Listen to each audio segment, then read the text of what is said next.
Good evening, everybody. Ooh, that is a lot louder than last night.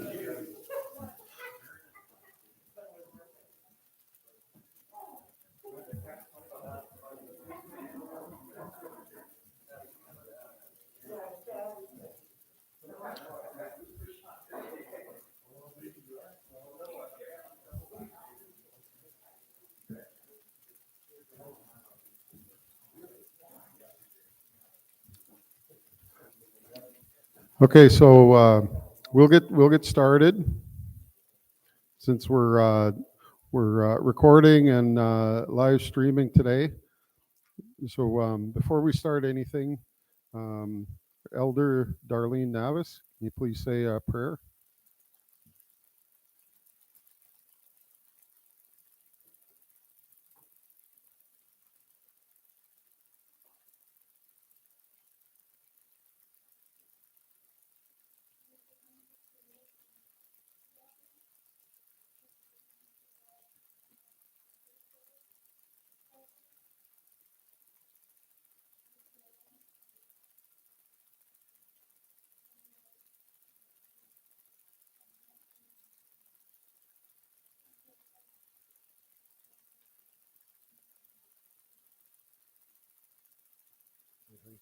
Thank you. So as I mentioned, we're taking another shot at live streaming and recording on YouTube. We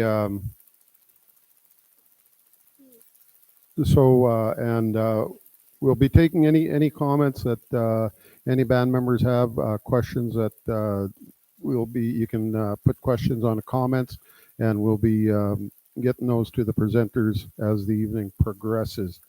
So to start, I'll just kind of go through our process. I'm Roger Daniels. I'm the MC, chairperson, host for the evening. We'll have some opening comments from the chief, and then ratification officer Joyce Woolhether will be going through the ratification process.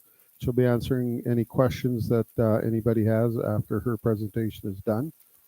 And then the TLE settlement agreement, David Knoll will be presenting that, and there will also be a question and answer period after David's presentation.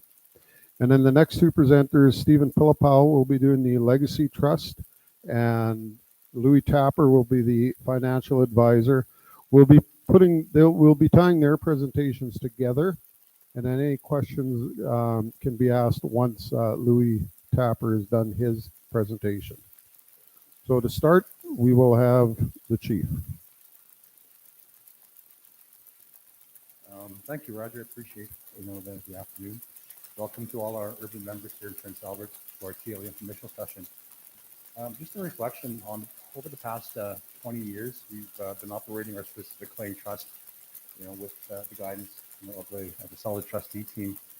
20 years later, now before us, we have another important matter to discuss with the membership, and that's our outstanding tree land entitlement that has been negotiated, and we have an offer before us. As you're all aware, it's a $30 million offer. The intent of the informational session is to give you more information on the process that we feel is more important. It's the amendment of the specific claim agreement that will allow us to put the TLE resources into the specific claim agreement. So as a result, as we make the amendments, we have what we refer to as a legacy agreement, where we have both of the settlement offers in one trust agreement. The main trust agreement will always be the specific claim trust agreement, where we'll have that ability to continue on. The main intent and rationale as to why we are proposing the amalgamation or the amendment to the two trusts is, number one, the cost saving measures is probably the most outstanding issue. Over the past 20 years, we've probably spent in excess of $5 million administering the trust, and probably $5+ million buying land on your behalf and investing those resources as well. The intent of the amalgamation is basically a cost-saving mechanism. If we amalgamate both the trusts, we have the ability to save, I'd say, roughly $5 million over the next 20 some odd years. But the investment instruments that were currently within the current specific claim agreement have been broadened to allow for more investment opportunities with a greater rate of return. The financial advisor, Mr. Tapper, will speak to the benefits of the amendment, but Stephen Pillipow will speak to the amendments of the specific claim agreement that will allow us to put the tree land entitlement resources into the specific claim agreement. And David Knoll is the legal advisor on the settlement agreement. As we progress down this path, we've been reaching out to members. I realize that these are very trying times with COVID, now with the variant. We're trying our best to do live streaming now, and then I think we have a second go around intended for the first part of November to get more clarity. There's still some uncertainty out there, so whether you support the process or you do not. Again, that opportunity, to participate is strictly yours and yours alone. So I guess on behalf of our community, I'd like to thank Darlene for the prayer this morning and recognizing our people that are coming out today and the ones that are online, listening and recording. And hopefully, we'll be able to try our best to answer a lot of your questions that you may have before. So I ask you to be patient, listen to the lawyers and to the financial advisor. When the presentation is complete, I think we'll be entertaining as many questions as you have. So thank you and enjoy the evening.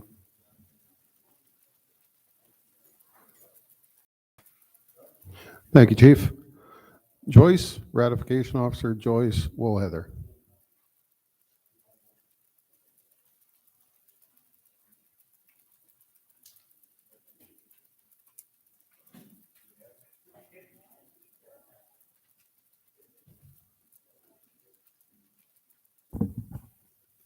Good evening, everyone. Can you hear me okay? I'd like to thank the elder for the prayer. So, as Roger mentioned, my name is Joyce Woolhether. I work with Indigenous Services Canada, and I have been appointed to be the ratification officer for this settlement agreement vote. My role is to conduct the vote as set out in the settlement agreement voting procedures and guidelines, which were included in your information package. I will briefly go over the voting process and how to fill out the mail-in ballot. Members of the Mistawasis band who are 18 years of age or older, as of November the 10th, 2021, the day of the vote, are eligible to vote on this settlement agreement. The notice of vote and voters list were posted on reserve at the band office, health clinic, and IBC training center. If you find that a voter has been omitted from the list, incorrectly listed, or that a person not qualified to vote has been included in the voters list, you can advise either the membership clerk or myself, and we will follow up on amending the voters list if required. There are two methods of voting. You may vote in person at the poll on the day of the vote, or you may vote by mail-in ballot, but you can only vote once. The poll will be held in the Chief Mistawasis School gym on November the 10th from 9 in the morning till 8 p.m. Information packages, along with the mail-in ballot package, have been mailed to the voters whose addresses were provided. If you wish to vote using a mail-in ballot, you can mail the ballot to the Regina office, Prince Albert office, or you can hand deliver it to myself tonight or one of the deputy ratification officers. The deputy ratification officers are Debbie Watson, Tony Black, Roger Daniels, Daryl Watson, Robin Daniels, Colby Daniels, Stephen Johnston, Derek Sanderson, Leslie Mistawasis, thank you, Anita Johnstone, Louis Ledoux, and Lawrence Johnston. So to complete the ballot, this is what the ballot looks like. You would place a check mark or an X, some kind of mark in either the yes or no vote or box without identifying yourself. Fold the ballot, and then it would go into the ballot declaration envelope, which is included. The declaration should be filled out. You need to print your name, your registry number, or your date of birth is fine. You don't have to put your address in, and just make sure that it's signed by yourself and then witnessed. If it's not filled out completely, we will make every effort to contact you to get it filled out, because if it's not filled out, we won't be able to count that vote. All the ballots must be received by myself, the ratification officer, no later than the close of the poll, which is 8 p.m. on November the 10th. Any ballots received after this time will not be counted. The vote is conducted by secret ballot, and you cannot vote by proxy, which means someone else cannot vote for you. If a voter receives a ballot that is improperly printed, stained, or a voter mismarks the ballot, you can request a new ballot from either myself or one of the deputy ratification officers. The original ballot will be marked void and will not be counted. Oops, sorry. So if anybody needs help in completing the ballot or ballot declaration, you can ask for assistance from either myself or one of the deputies. The ballots will be counted after the poll closes. The count can be viewed by any member of the First Nation and will be held in the Chief Mistawasis School gym. The COVID measures will be in place. The ratification officer will open the ballot box and inspect the ballots, and each ballot, other than those rejected or voided, will be shown to those in attendance. Voided ballots are not opened or counted, and rejected ballots cannot be shown as the voter may be identified. A ballot will be considered rejected if the intent of the voter is not clear, so you've marked both the yes and no box, or the voter has identified themselves, initialed or wrote their name on the ballot. A number of individuals will have tally sheets to ensure the count is accurate. A large tally sheet will be placed on the wall so everyone in attendance can see how the count is proceeding. To consider this a yes vote, 50% plus one of all eligible voters that appear on the voters list must vote yes. There are approximately 2,100 eligible voters' names on the list, so 1,051 voters must vote yes in order for this vote to be successful. The total number of eligible voters may change if the voters list is updated. There is a review procedure, so a voter can request a review of the ratification by the minister if they believe that there was a contravention of the voting guidelines that may affect the results of the vote, or there was a corrupt practice in connection with the vote. A request for a review of the ratification shall be made by forwarding the request to the minister by registered mail addressed to the Assistant Deputy Minister within 7 days after the voting day, accompanied by a declaration containing the grounds for requesting the review and any other relevant information, and be signed in the presence of a witness who is at least 18 years of age. I will be accepting ballots tonight in the completed declaration envelope. So if you would like to vote today and you didn't bring your ballot with you, I do have extra ballots. And if you require assistance, either myself or one of the deputies will be able to assist you. Are there any questions? Yes?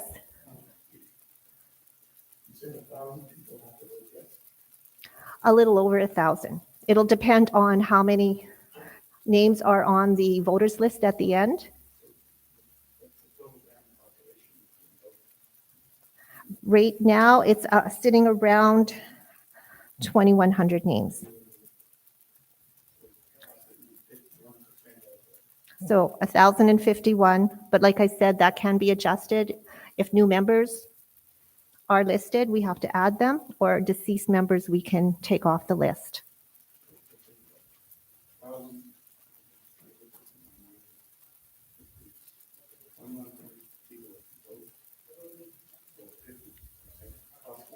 Yes. Correct. Yes. Are there any other questions?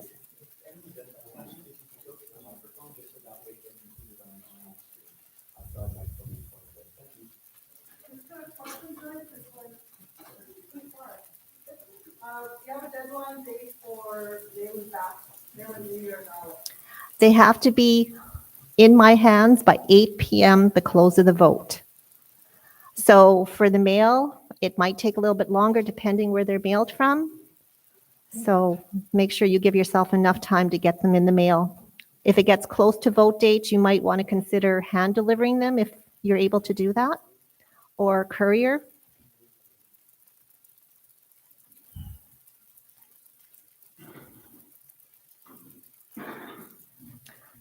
All right, as I said, we will be out there with ballots if anybody would like to vote today.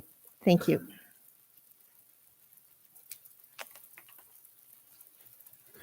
Thank you, Joyce.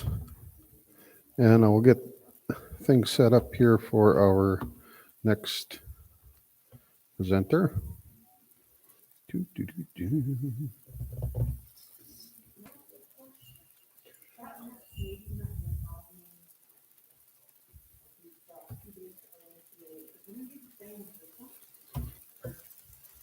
Yes. Yeah, and if there's any questions that you didn't have that didn't have answered and you want clarification, but the same information will be presented at the next round of meetings.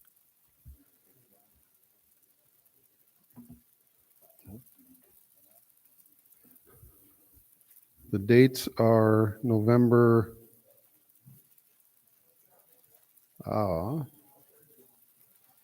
3rd, 4th, 5th.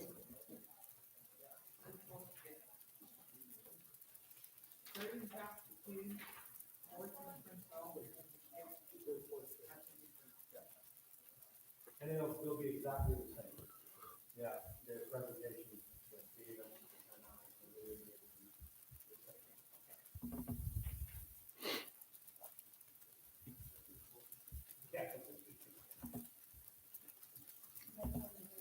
Okay, next up on the agenda is David Knoll.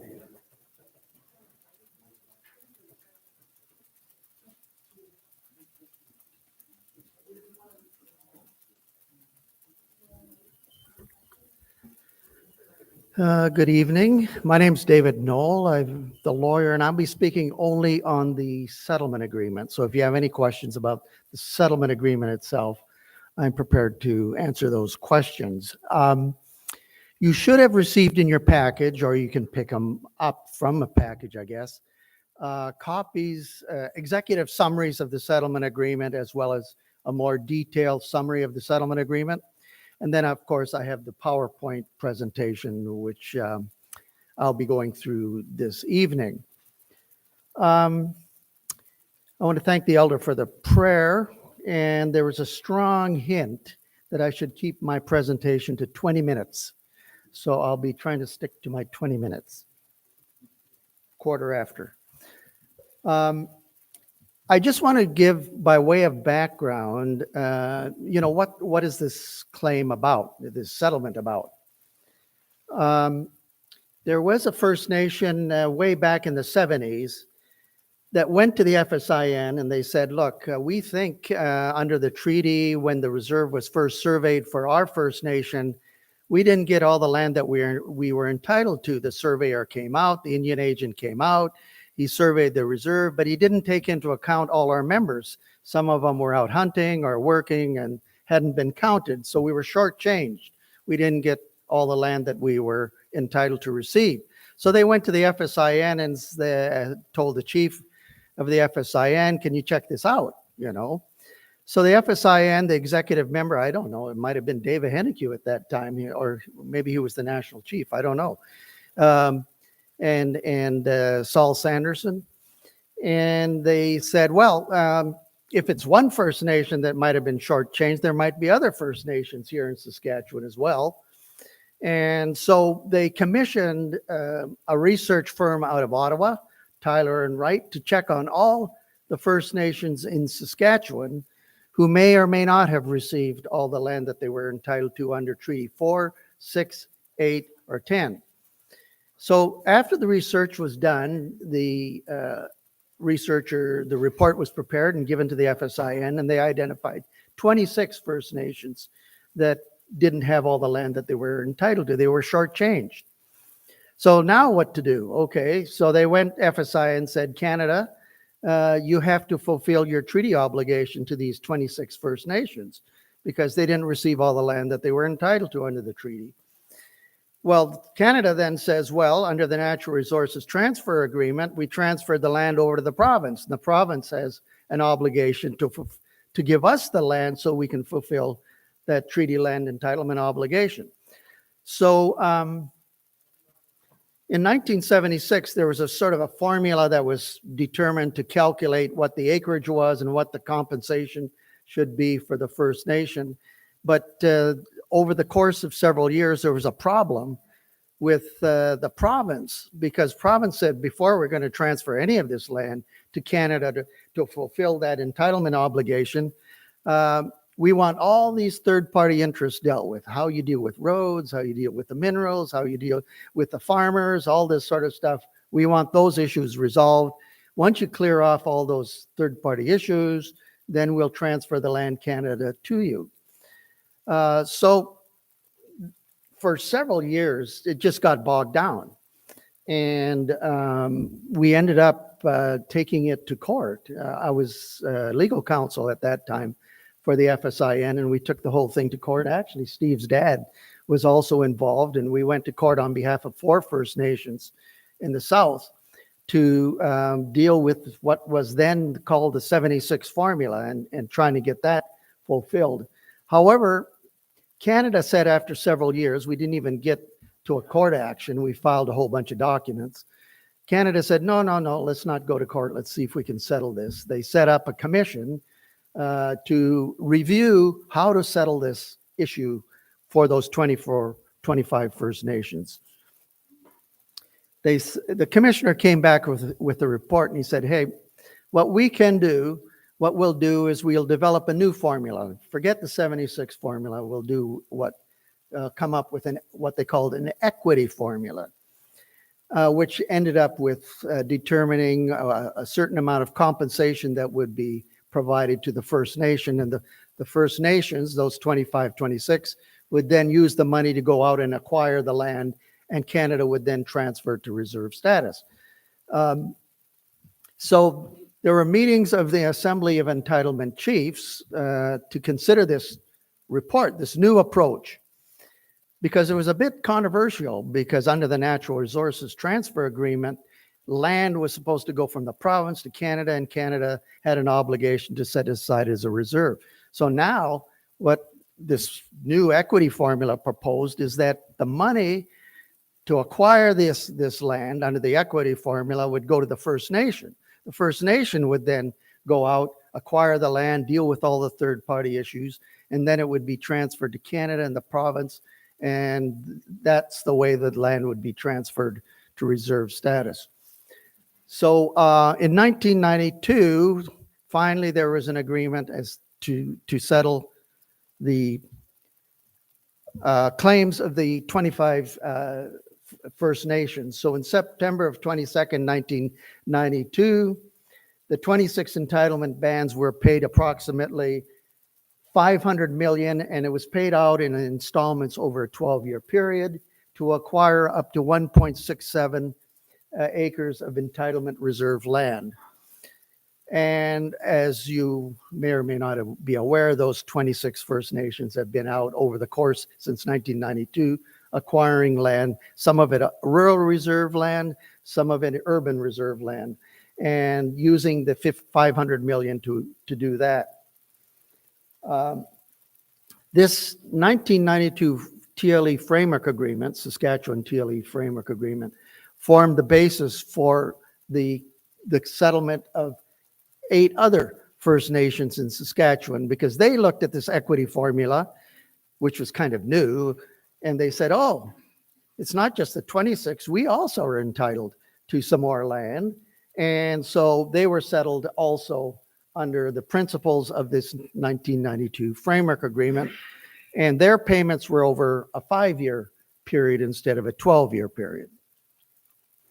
Well, along came Mistawasis.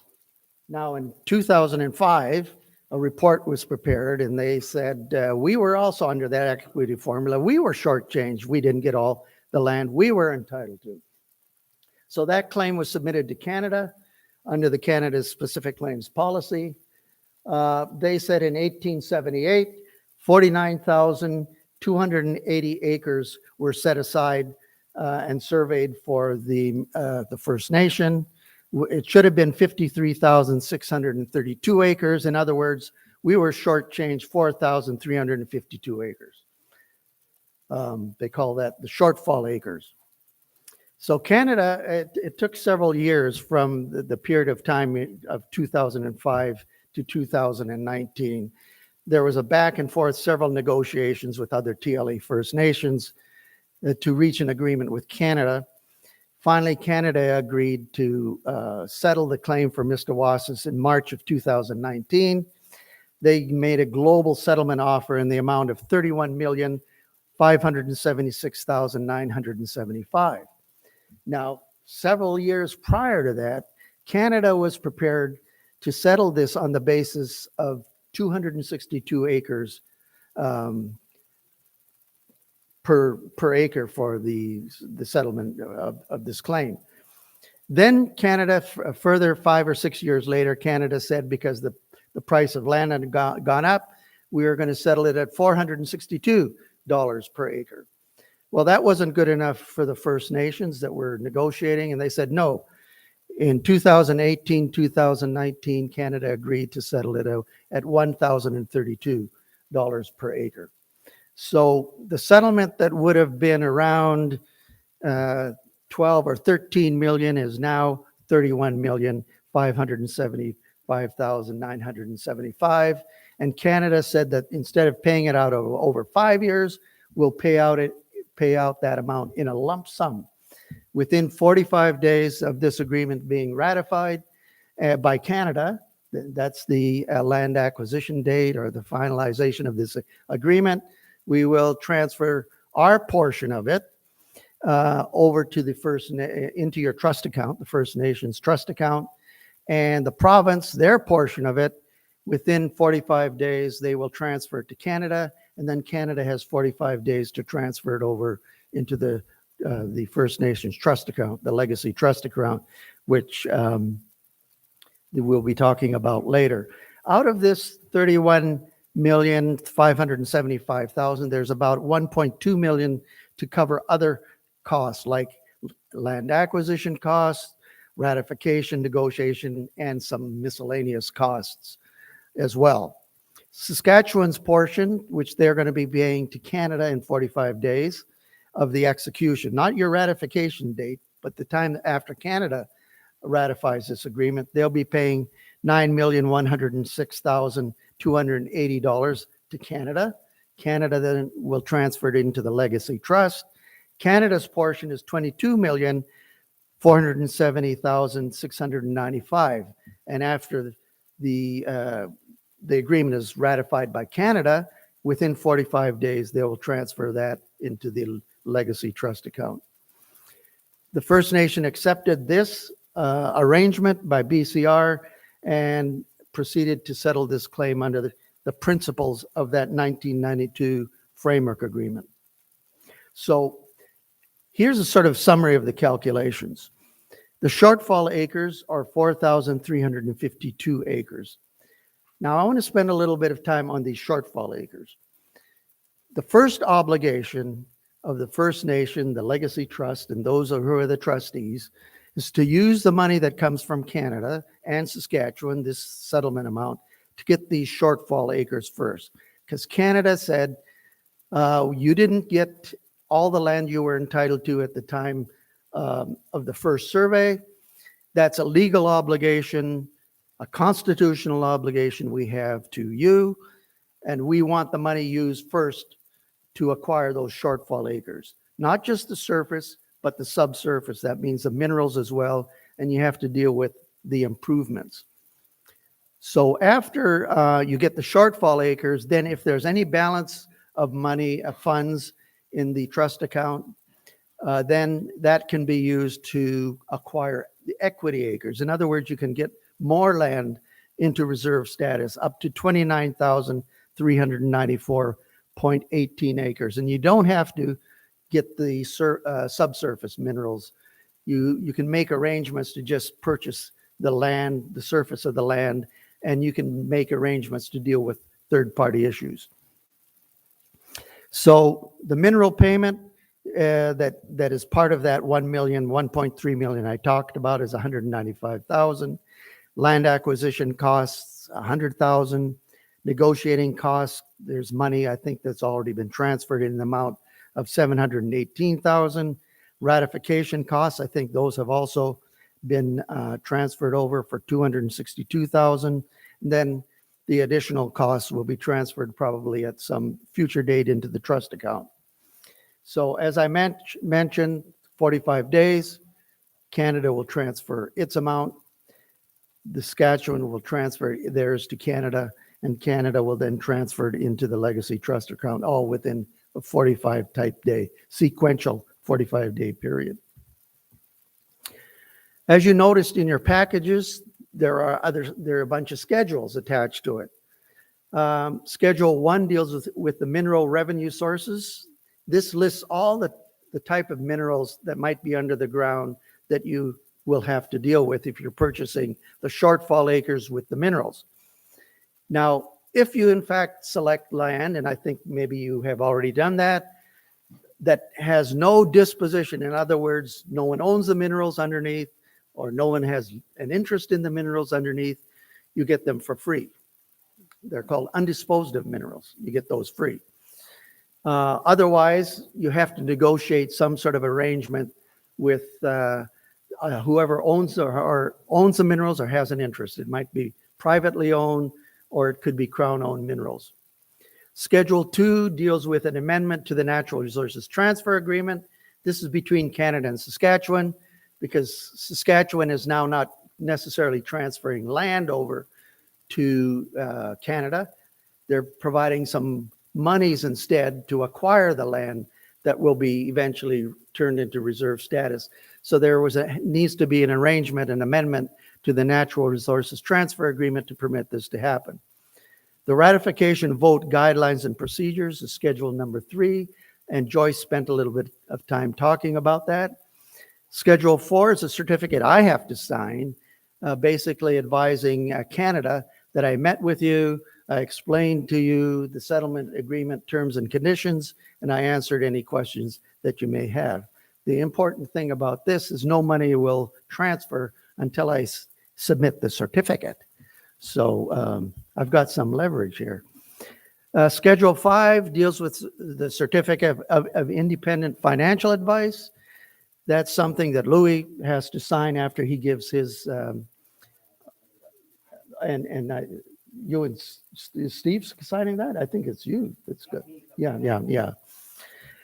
And then Schedule 6 is the terms and conditions of entitlement reserve creation. And I will be covering that briefly a little bit later, but it lays out all the steps that have to be followed from the time you purchase the land to the time you get it into reserve status. And all this goes through the Department of Indian Affairs. Finally, there's an appendix called Public Utility Easements. Is that me? Oh. Public utility easements, and this is if you're purchasing land and there's pipelines or telephone lines or whatever, transgas or whatever, there's these easement agreements that you have to enter into to deal with their interests in the land. This basically covers much of what I've already covered, highlighting the fact that you have to get those shortfall acres, and then after that you can use the funds to acquire equity acres or use the monies for band development purposes, which Stephen and Louis will talk about later. But I just want to also focus that nothing in this agreement affects any other program funding that already exists from the department or other sources. It doesn't prejudice the right of the First Nation to determine its own membership.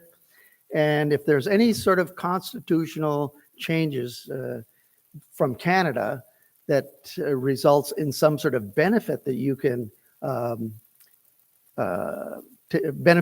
receive, you can make amendments to this agreement to take advantage of that constitutional benefit.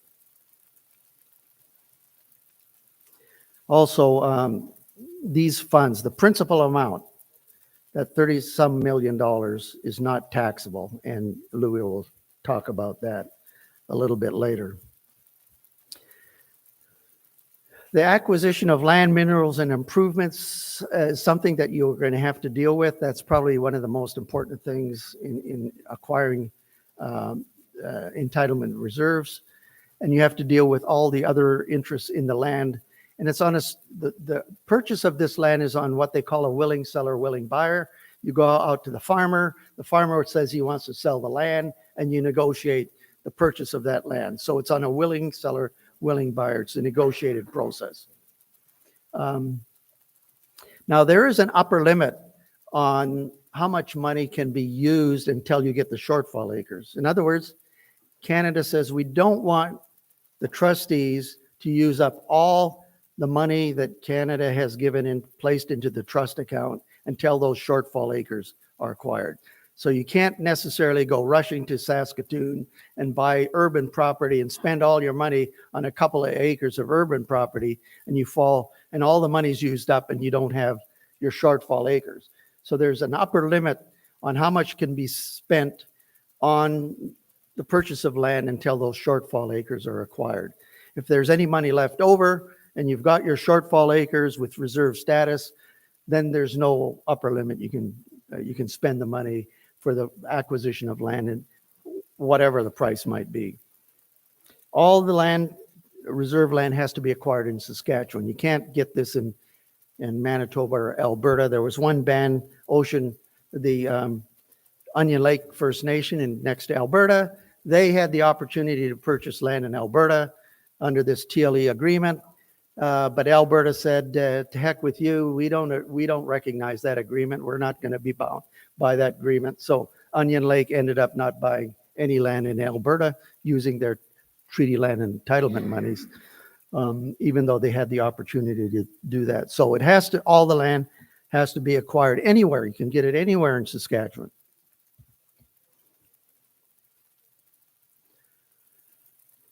Okay, what are the steps then to acquire this land with and get it transferred to reserve status?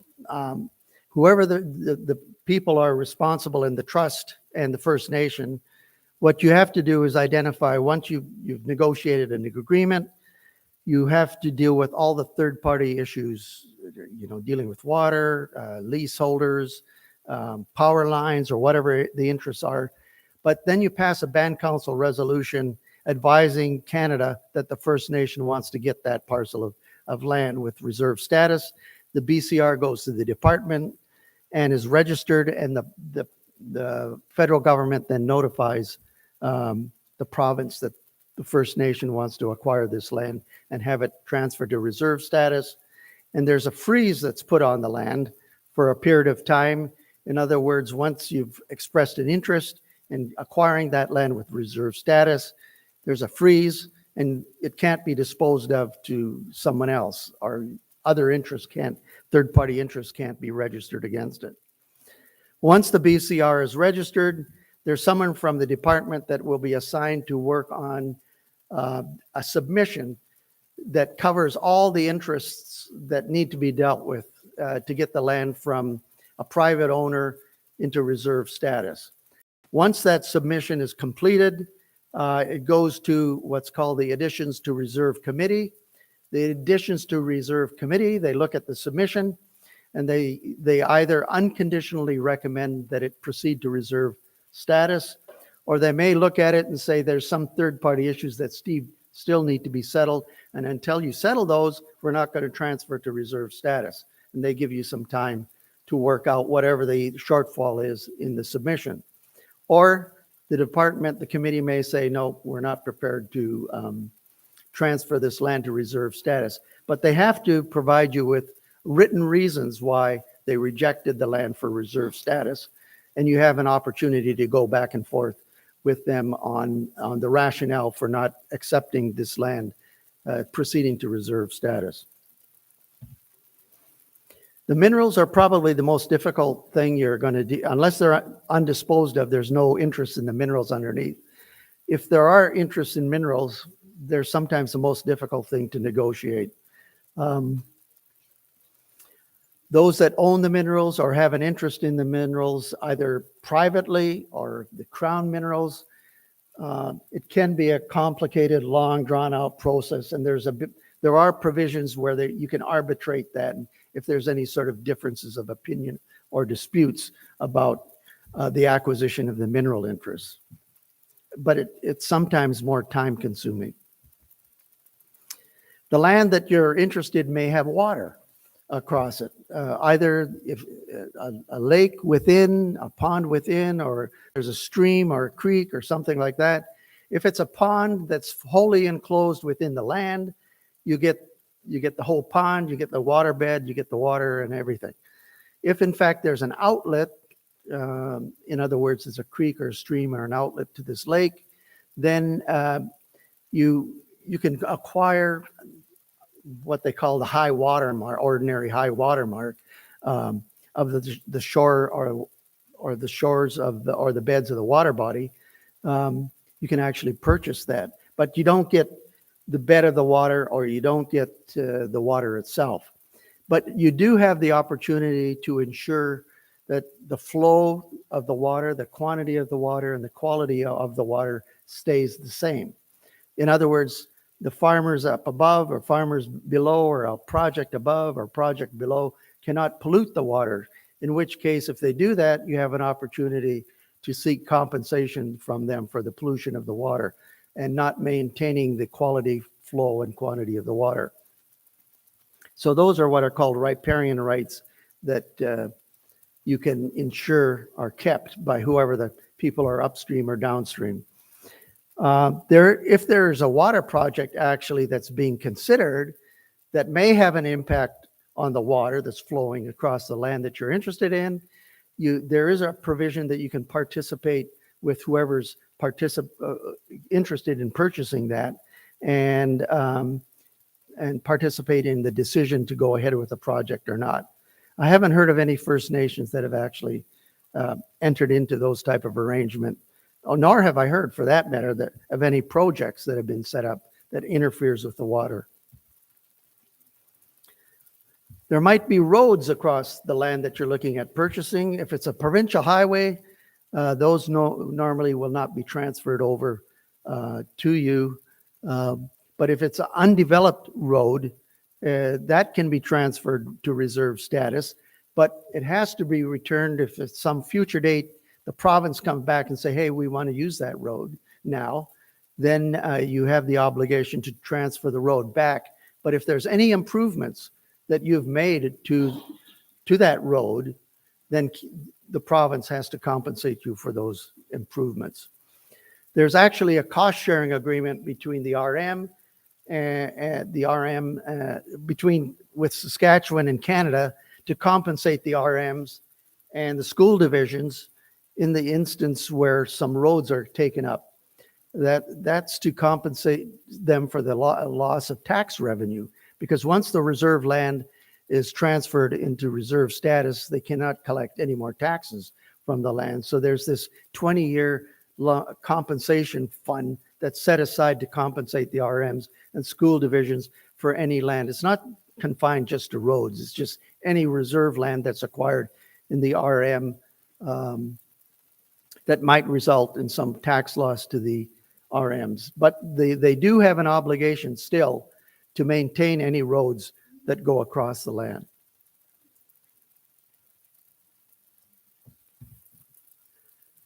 There might be other third-party issues like tax liens.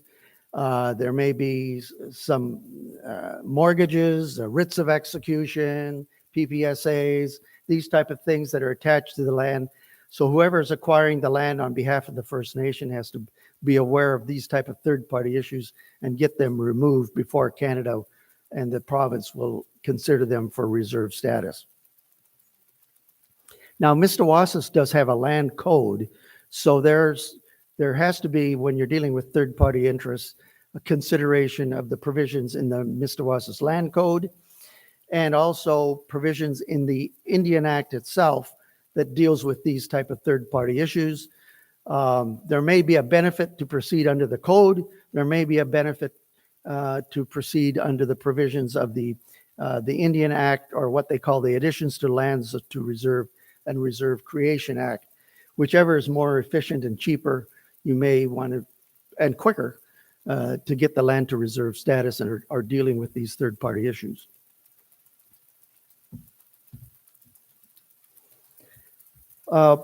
Usually, once the shortfall acres are acquired, you can acquire urban property if out of the trust fund, the remaining money in the trust fund. But there has to be what they call a service agreement entered into with urban municipality, dealing with issues of compensation, compatible municipal and band bylaws, so that there's no conflict between the municipal bylaw and the band bylaw on urban property.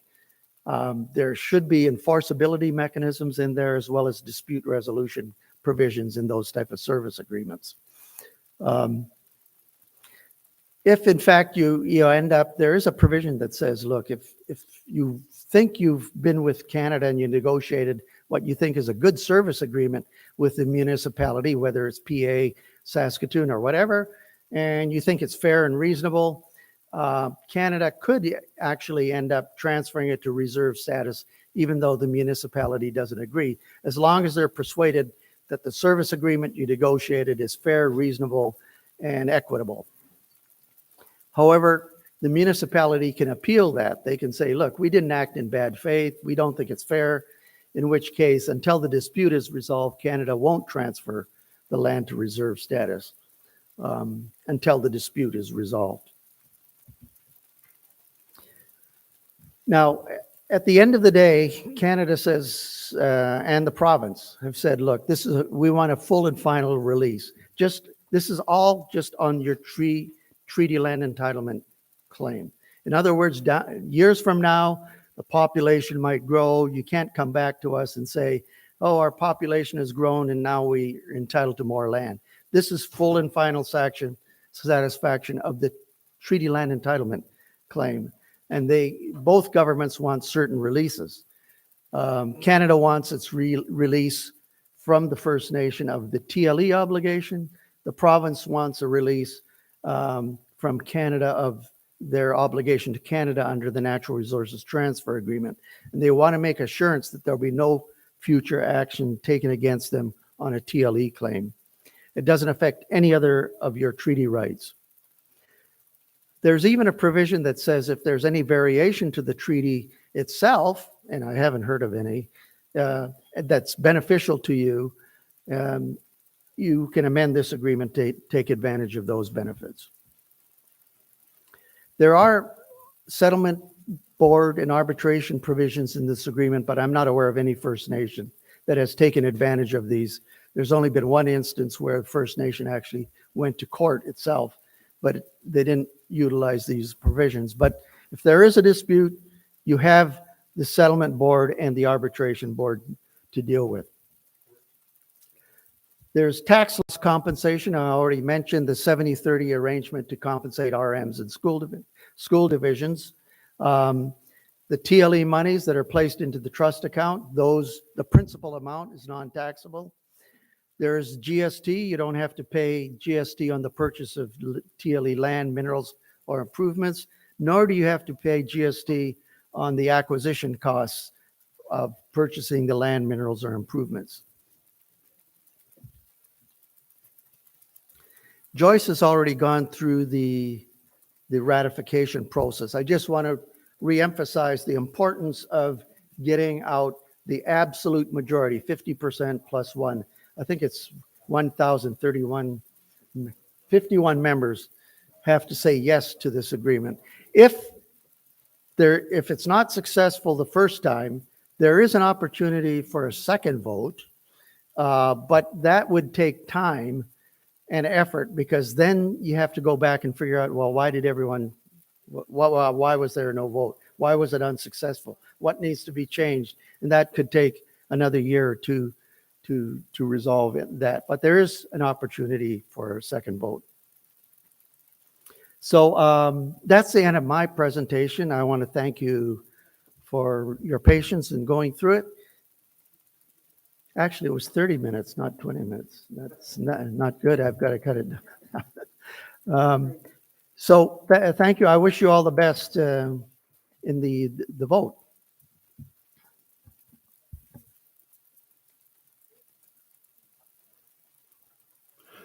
Thank you, David. Any questions?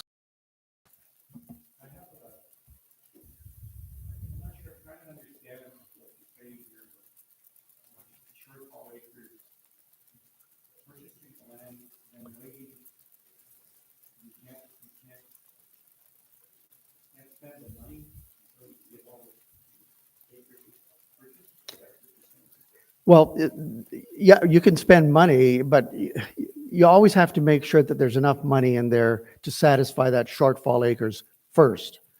So if you're purchasing the 4,000 some acres, you can't really use the trust money in trust until that's been acquired. You can't use it for band development or other purposes.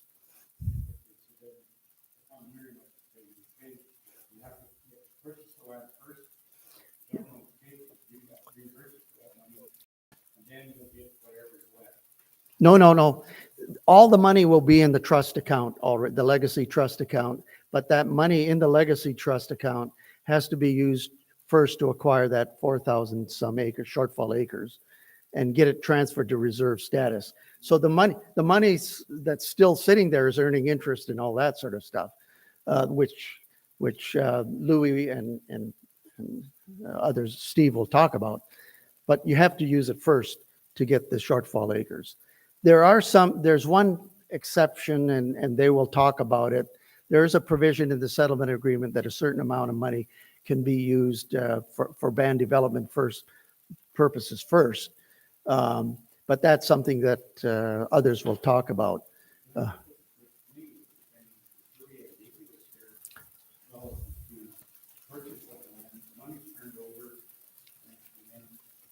The money's turned over first.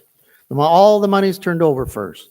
Then you go out and you look for the land and you try and get those shortfall acres first with reserve status. Once you get the land, how much ever money you spend to get those 4,000 some acres, and I think there'll be some discussion about that because I think you've already got that land identified. Then the balance of the money can be used for band development and the purchase of other land up to the equity acres. But the money's there already, earning interest. And then you use that money to try and get the shortfall acres. And there's a period of time from the time you purchase the land to the time you get it into reserve status. So, okay. Any more questions? I should have asked questions first, but that extends my 20 minutes. Okay. Thank you, Dave. So I think as we go along after Stephen's presentation and Louis' presentation, I think it might bring more clarification or it might just muddy the waters a little bit more, but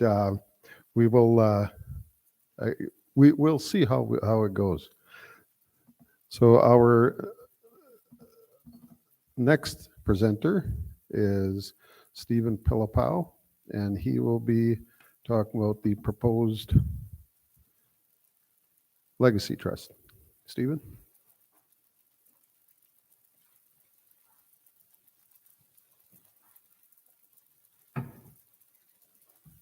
Thanks, Roger, and evening, everybody. First, I'd like to thank the elder for the prayer.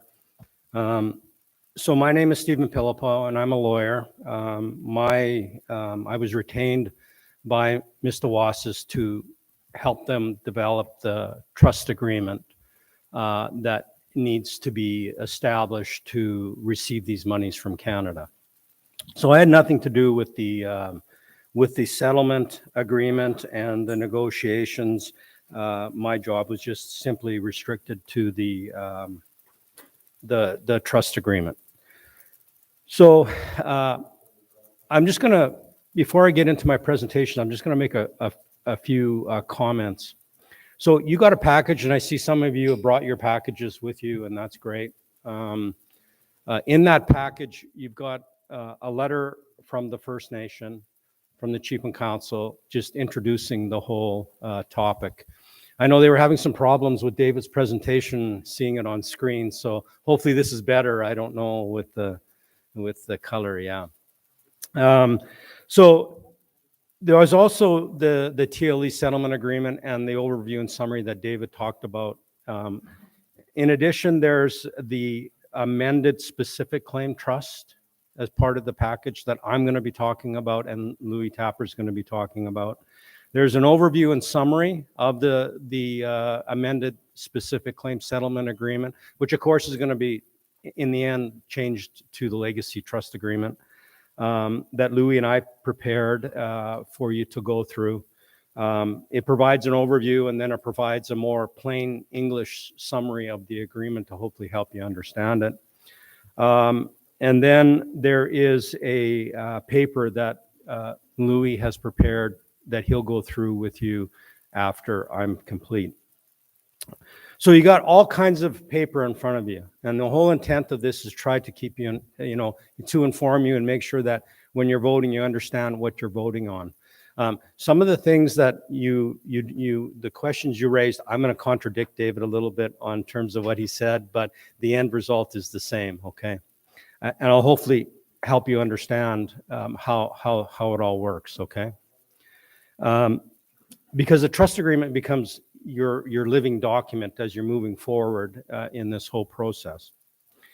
Now, I just want to clarify one thing. I know there was some discussion, and I've received calls from some of the members talking about termination of the specific claim trust, merging the two trusts into one, and that's not what the proposal is, okay? What the proposal is the amendment of the current specific claim trust. And there's a number of amendments that are being proposed. In fact, my computer tells me there's 1,200 changes that are being proposed, okay? That takes into account formatting and the I's here and the T's there and whatnot. So there's a lot of changes, but we're not terminating the specific claim trust. We're amending it to comply with the terms of the TLE settlement agreement to make sure that it complies with those terms, and as well to make certain changes to modernize it and to make it a little bit more efficient than what it is. I'm going to talk about that in a little bit more detail as I go through it. And I just wanted to clarify that. So the current trust agreement does allow you to amend the specific claim trust section 21.03, allows amendment of the current trust to happen as long as the members approve it. Okay, so that's what you're voting on as part of the package, the settlement agreement, TLE settlement agreement, and the amendment of the current specific claim trust. So, I'm going to get into it then, and we'll go through and talk about that. So, the TLE settlement agreement, as you heard David talk about, required that the entitlement monies be deposited by Canada into a trust account that is established under the terms of a trust agreement that meets the requirements that are set out in the settlement agreement. And generally, what that means is that until the shortfall acres have been purchased and set apart as a reserve, which becomes then known as the shortfall acres acquisition date, the entitlement monies, now not all the monies that are in the trust account, just the entitlement monies can only be used to purchase land, and that's it, okay? Now, because we're amending it, there's going to be two pots of money in the account. There's a current trust property that's in there, and we'll talk about that, the specific claim trust property. And then there's going to be this new money, the entitlement monies that are coming from Canada that are going to go into there. Now, they're separate pots of money, but they're going to be commingled into the trust agreement, but they can be used in different ways, okay? And that's how we get the ability to do certain things, which I'm going to talk about. After those shortfall acres are purchased and put into reserve status, well, then it opens it up for you, okay? And you can then use the money to buy more land up to that equity quantum, the 29,394.18 acres, or for band development. Now, the settlement agreement has a definition of band development, And that term has to be used in the trust agreement. So we use that same term so that we make sure we comply with the terms of the TLE settlement agreement. So what is being proposed then, just to be perfectly clear, is the amendment of the specific claim trust, your current trust, and then which will become known as the Mistawasis Legacy Trust. So the name change is going to happen. And that's what you're going to be voting on. So again, a bit of a repeat here, but what is being proposed is the amendment of the specific claim trust. Make sure we meet the requirements of the TLE settlement agreement. We've got this money that's already in there, the specific claim trust property. There's cash investments, it's invested. There's about $14,600,000 or $600,000 in the trust account right now. It's probably a little bit more or less. As we were going through this process, the amount kept going up because your investments were doing very well. And we started out at about 13 million, and we ended up at the end of June with about, or end of July, I can't remember the exact month, but it was about 14,600,000 that's there right now. Okay. So that's, it worked. The current trust did what it was supposed to do. Land has been purchased, and you still got the capital money there that's still is being invested and earning interest. So that money will remain in the trust. In addition, some land has been purchased. They had bought it already when we started discussing this. 4,606 acres, more or less. There's probably some point in there somewhere once the surveyors get involved, NRCan. But that land has already been purchased, and the trustees were gonna put it into reserve status under the specific claim settlement agreement. And I said to them, maybe you want to rethink that. Maybe you want to pull that request back and have that land set apart under the Treaty Land Entitlement Settlement Agreement, assuming it gets ratified by the members. Because what that does is you immediately hit your shortfall acres. And then it opens things up again for you to how you can use the money that is in the trust. So that money and that land will remain in the trust as trust property, and then the entitlement monies, the $30,596,765.20 will be paid by Canada into that trust account. So they'll be put together. Okay. So when we started out our discussions on, I'll come to this just in a sec.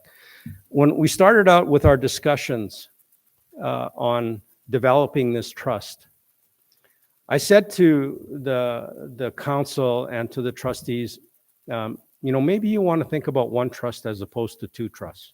You could have done two trusts. You could have left the specific claim trust the way it was. And you could have developed another treaty land entitlement trust that the entitlement monies could have been paid into.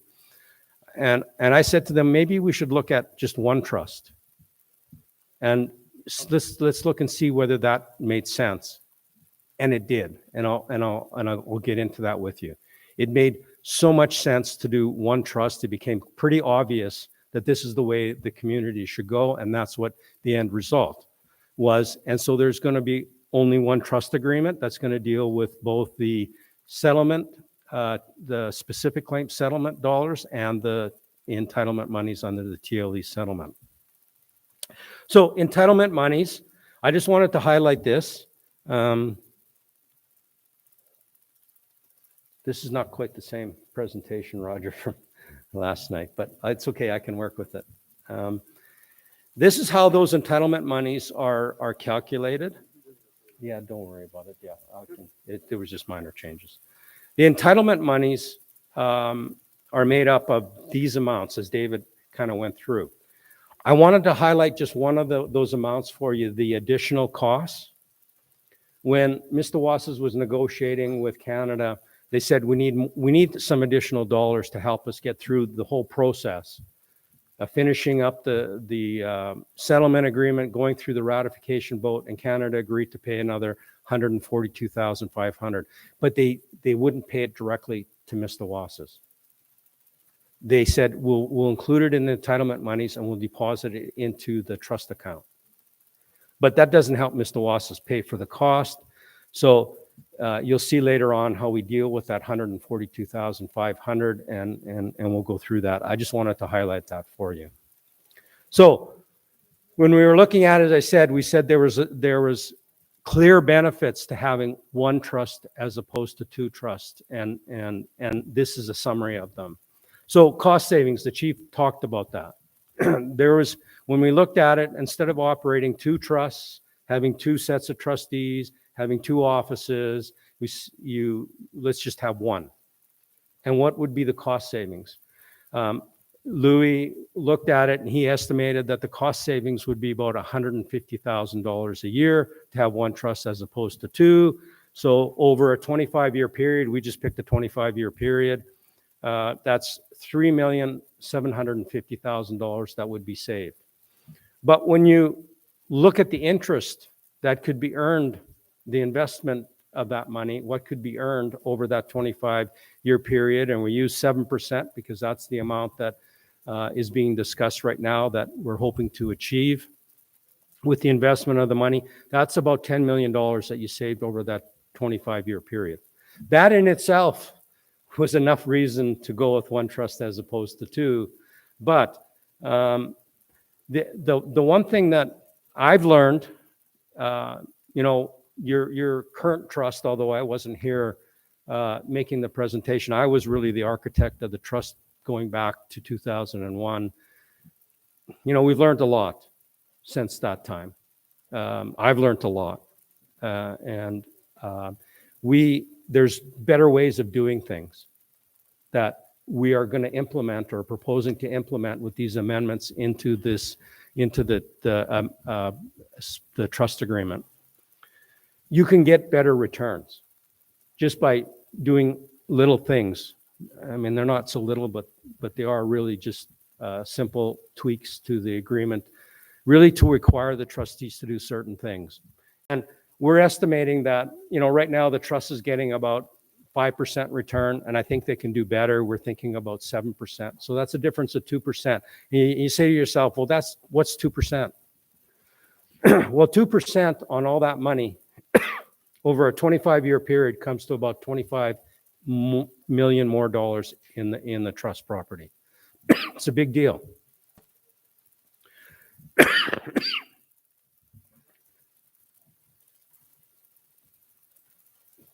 Sorry, they said it was going to be a bad flu season, and I got it. I went and get myself tested to make sure it wasn't COVID. It isn't, but yeah, I've been suffering for the last while. So you'll have to put up with me coughing here for a little bit. The other thing we're going to do is update the specific claim to more current standards, and purchasing land. Instead of having two trusts, two groups of trustees out there buying land, there's going to be one group, and you have less confusion and more efficiency in your land purchase program. And then for you, and more immediately, the distributions to the members. So you've all heard about this. I'm sure that there's this proposed distribution of $2,000 per adult member if this is ratified and implemented. If you had not done the amendment to the specific claim trust, you would not have been able to make that distribution. You could have made a distribution using some of the entitlement monies, but it would have been less than a quarter of that.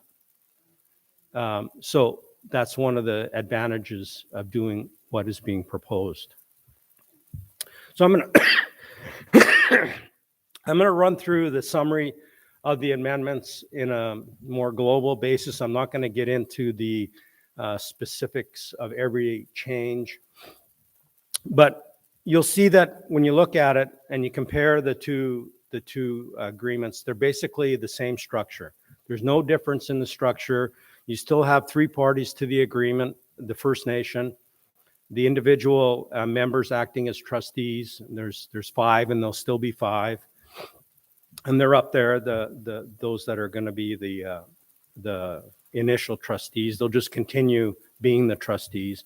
And then the institution will be party to the agreement. And we'll talk about the institution, but really their role is a gatekeeper or a protector, just to make sure that the trustees are following the terms of the trust agreement and the money is being spent in accordance with the terms of the trust agreement.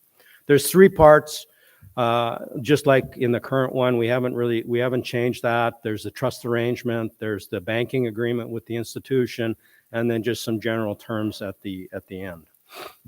The name of the trust is going to change. It's going to change from the Mistawasis Specific Claim Trust to the Mistawasis Legacy Trust. The one thing that the chief had indicated when we were doing our discussion, he says, can we establish and set up this trust in such a way that if we have other settlements and there are other claims that the First Nation is pursuing, can we put them into the same trust and just, continue on and just have more money? And I said, yeah, you can do that. So that was one thing that can happen. So if you have another claim settlement and you want to put it into this trust, then you can do that, okay? We meet the terms of the settlement agreement. We have to make certain changes to comply with that. Annual payment. This is a new concept that's being proposed to be added into the agreement. An annual payment would be made to the First Nation beginning in 2023. The first 4 years will be $750,000 a year. And then beginning in the fifth year, which will be 2027, the amount that will be paid out will be equal to a percentage, 2%, of the market value of the trust property in an average of 5 years, a rolling 5-year, and it's 2%. It'll stay at 2% until the full acres are purchased. And I'll talk about the full acres, but that's all the land that needs to be purchased by the trustees. So that could take 10 years, 20 years, 30 years, whatever it takes them to buy that land and get it into reserve status. The annual payment will stay at that 2% for that period of time. We don't know what that period of time is until you actually meet it. Once the full acres have been purchased, then that percentage will increase to 4%. And it's always a rolling average of 5 years, kind of to smooth out the payment. So this concept replaces what's in the trust right now, the specific claim development requests. Under the current agreement, the First Nation can make us a request to the trustees to use some money for a specific claim development, as that term is defined in the current agreement. That's going to be removed. That's going to be taken out. There's going to be no ability for the First Nation to make any further requests. They're going to get this annual payment, and that's what they're going to get moving forward. It just becomes an automatic thing. The members don't vote on it. The trustees and the institution just make it happen once a year, and it goes directly to the First Nation into what is now going to be referred to as the revenue account that is going to be established by the First Nation under the terms of the amendments. So the full acres, I talked about the full acres. Going back to when the specific claim was settled, and the elders said to the chief and the council at the time, says, we want that land back. We want to purchase that land. And that became a priority. That's still going to be a priority. The trustees, the way it is set up, the trustees will be required to purchase and have set apart as a reserve all of the land. So 38,859.33 acres. There's 9,465.15 acres remaining to be purchased under the specific claim settlement agreement. And then the equity quantum of 29,394.18 acres. The trustees they're going to be mandated to purchase and get that land into reserve status. That's still a priority for them. Investment provisions. Now we made it, as I talked about, we just made some minor tweaks to the investment provisions.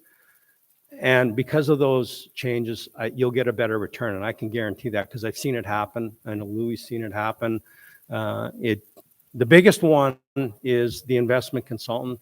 Well, the trustees could have went and hired, consultants to help them. This agreement with the amendments will require them to do that.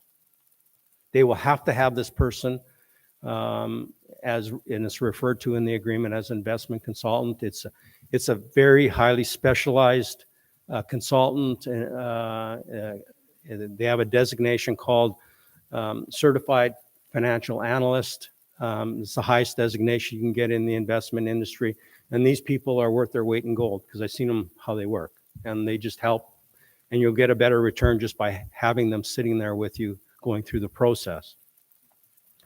We've also changed the definition of the investment manager. And this is changed to what is really referred to as a discretionary money manager. So it's not just any investment firm or manager, it's specific. These are the kind of people that Louis and I use to invest our money. And these are the people that you want to use to invest your money. They know what they're doing. They're the experts, and they will do a good job for you. It does require an investment policy, but the current trust agreement does require an investment policy. There's one in place, but that investment policy is going to change. We made some other changes to Article 7, the investment provisions, to make it better for the trustees to go through the investment process. And we also made changes to the authorized investments that are set out in Schedule B. The way it was set up in Schedule B is that there was certain limitations that the trustees had to follow in their investment. And we found out that those limitations were not good. Somebody will say, well, you're gambling with my money, and you're not. By going through this process and using the proper experts, you are going to be able to do a better job. So what is changed to is just a prudent investor standard. What would a prudent investor invest their money in? That'll be controlled through the investment policy that'll be developed, and then it'll be controlled through the agreements that you have in place with your investment managers. Minimum amount. Right now, there is in the specific claim trust agreement the requirement that a certain amount be maintained. That amount changes from year to year depending on how much money is earned, and it's a formula-driven thing. And it was a little bit difficult for the trustees to comply with this requirement. They're always having issues with being able to use the money to purchase land because they kept hitting this minimum amount requirement. There's still going to be a requirement, but it's going to be changed to just a set amount, 25 million. Can never go below 25 million at any time. And the institution will make sure that that doesn't happen. There are two exceptions, and I'll talk about those two exceptions, but generally it can't go below 25 million at any time. And then we allowed for these per capita distributions to the members. Right now, without these amendments to the specific claim trust, you would not have been able to make the per capita distributions. There's two distributions that are being contemplated. The first one is this upfront payment. So if it is ratified and the new trust agreement, the amended trust agreement is implemented, the First Nation will take out up to $5 million. Well, take $5 million. They'll use a portion of that to make a distribution to the adult members, any member who's 18 years of age or older on the ratification date, November 10th. You will get a payment of, I got something. You will get a payment of $2,000 will be made. And I know the intent is to get that payment out immediately, as soon as reasonably possible. And there's already been discussions in place, and there's been, plans, assuming it gets ratified, to get that out. And I'm sure the intent is to get it out as soon as possible, and certainly before Christmas. There's also another provision that's been added that would allow or require every member who turns 18 to receive $2,000. And that payment just goes on forever. There's no limitation on that. So any member who is, a member's 1 year old today, and when they turn 18, they will get that payment.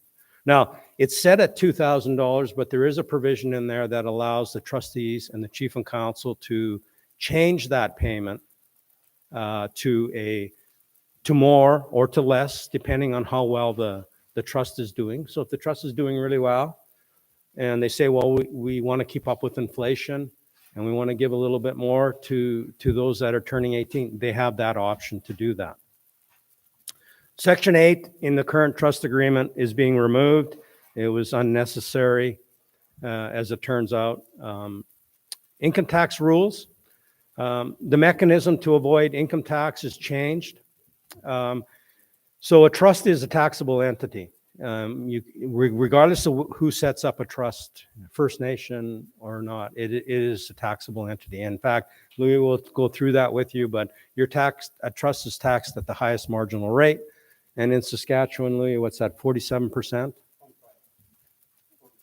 It's 47.5. Can't forget the 0.5. So you don't want to pay tax, right? So we set it up in such a way that the goal is to make sure there's never any tax paid, income tax paid to Canada. And Louis will go through that with you. I'm not going to spend any time on that. What we did is we changed the process to a more streamlined process, so it's easier for the trustees to follow and to work with. The trustees, the rules for who can be a trustee and how long they're going to be a trustee and when they're removed and all these kinds of things, they're all the same. There's no changes to it.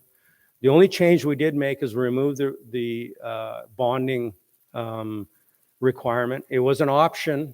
The First Nation could have asked trustees to get bonding. They've never done that. It's never been implemented. And that's largely because bonding is almost impossible to get for an Indian residing on a reserve. It's just the way it is.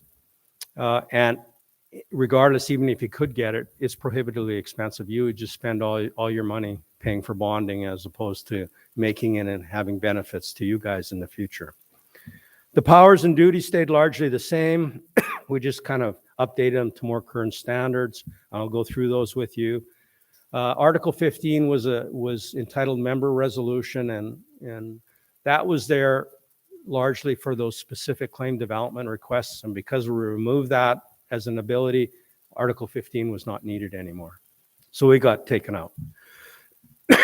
Conflict of interest rules changed. There's still a requirement for the trustees to avoid conflict of interest. So they can't just be there benefiting themselves because they're trustees. I mean, they can be paid for their services as an authorized expense, but they can't be doing other things to benefit themselves.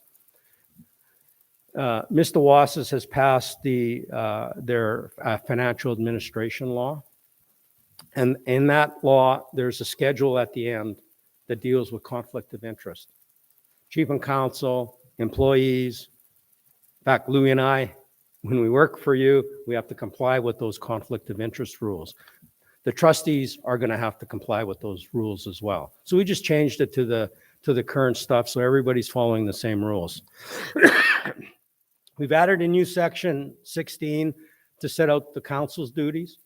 So instead of the council having to look through the agreement to say, well, I got to do this, like we got to do that, we got to do this, it's all in black and white in one section, and they can just look to that. And then the directions, we left it the same. I mean, they changed a little bit, but you still have to have the direction signed, and I'll talk about that a little bit later before you can get money out of the trust agreement. This was a chart that Lasha, my sister, when you guys were ratifying the specific claim settlement and trust agreement, would have been put up. I prepared this chart quite a while ago. So this is what I like, this is what your trust agreement current looks like, and this is how it operates, okay? The specific claim development, purchasing land. Well, the per capita is already done.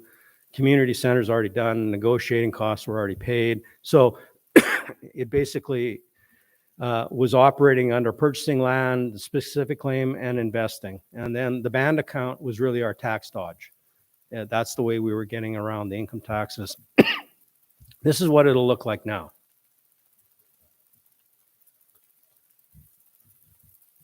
Basically the same. The only difference is we don't have that band account concept, and you have that annual payment that is being sent out to the First Nation as opposed to the specific claim requests. Okay, so that's kind of what the proposal is. I'm just going to run through quickly some of the terms of the agreement, just to make sure that I comply with the certificate that I have to sign. In fact, if you look at your agreement, there's a schedule for A and B. David's is A and I'm B. I have to sign the Schedule B, and Louis is Schedule 5. He has to sign his certificate. And again, as David said, whatever leverage we have to make sure that we comply with that and sign that certificate, because Canada won't pay the money until we do that. So definitions. Right at the beginning, Section 1 deals with definitions, and there's 69 defined terms. And those terms you have to look to see when you're reading through the agreement. If you see a word that is capitalized in the agreement or schedules, then it's defined. Look back to the definitions to see what that term means, okay? I'm not going to go through all those with you. I just highlighted a few there for you to go through so that you have a bit of an understanding what those definitions are. So acquisition cost legal means the legal costs that are incurred to purchase land. So you'll see when we get into it, when the trustees purchase land and the council approves it, the money goes to a lawyer to complete the purchase. And there are going to be costs. You know, there's registration costs, the legal costs, you know, whatever they're going to charge to complete the land purchase. Those go to the lawyer, and they can come out of the trust account directly to the lawyer through the process in the agreement. Acquisition cost trustees. These are the costs that the trustees will incur in terms of identifying land to purchase, determining whether they want to purchase it, doing appraisals, you know, whatever they need to do to make those determinations.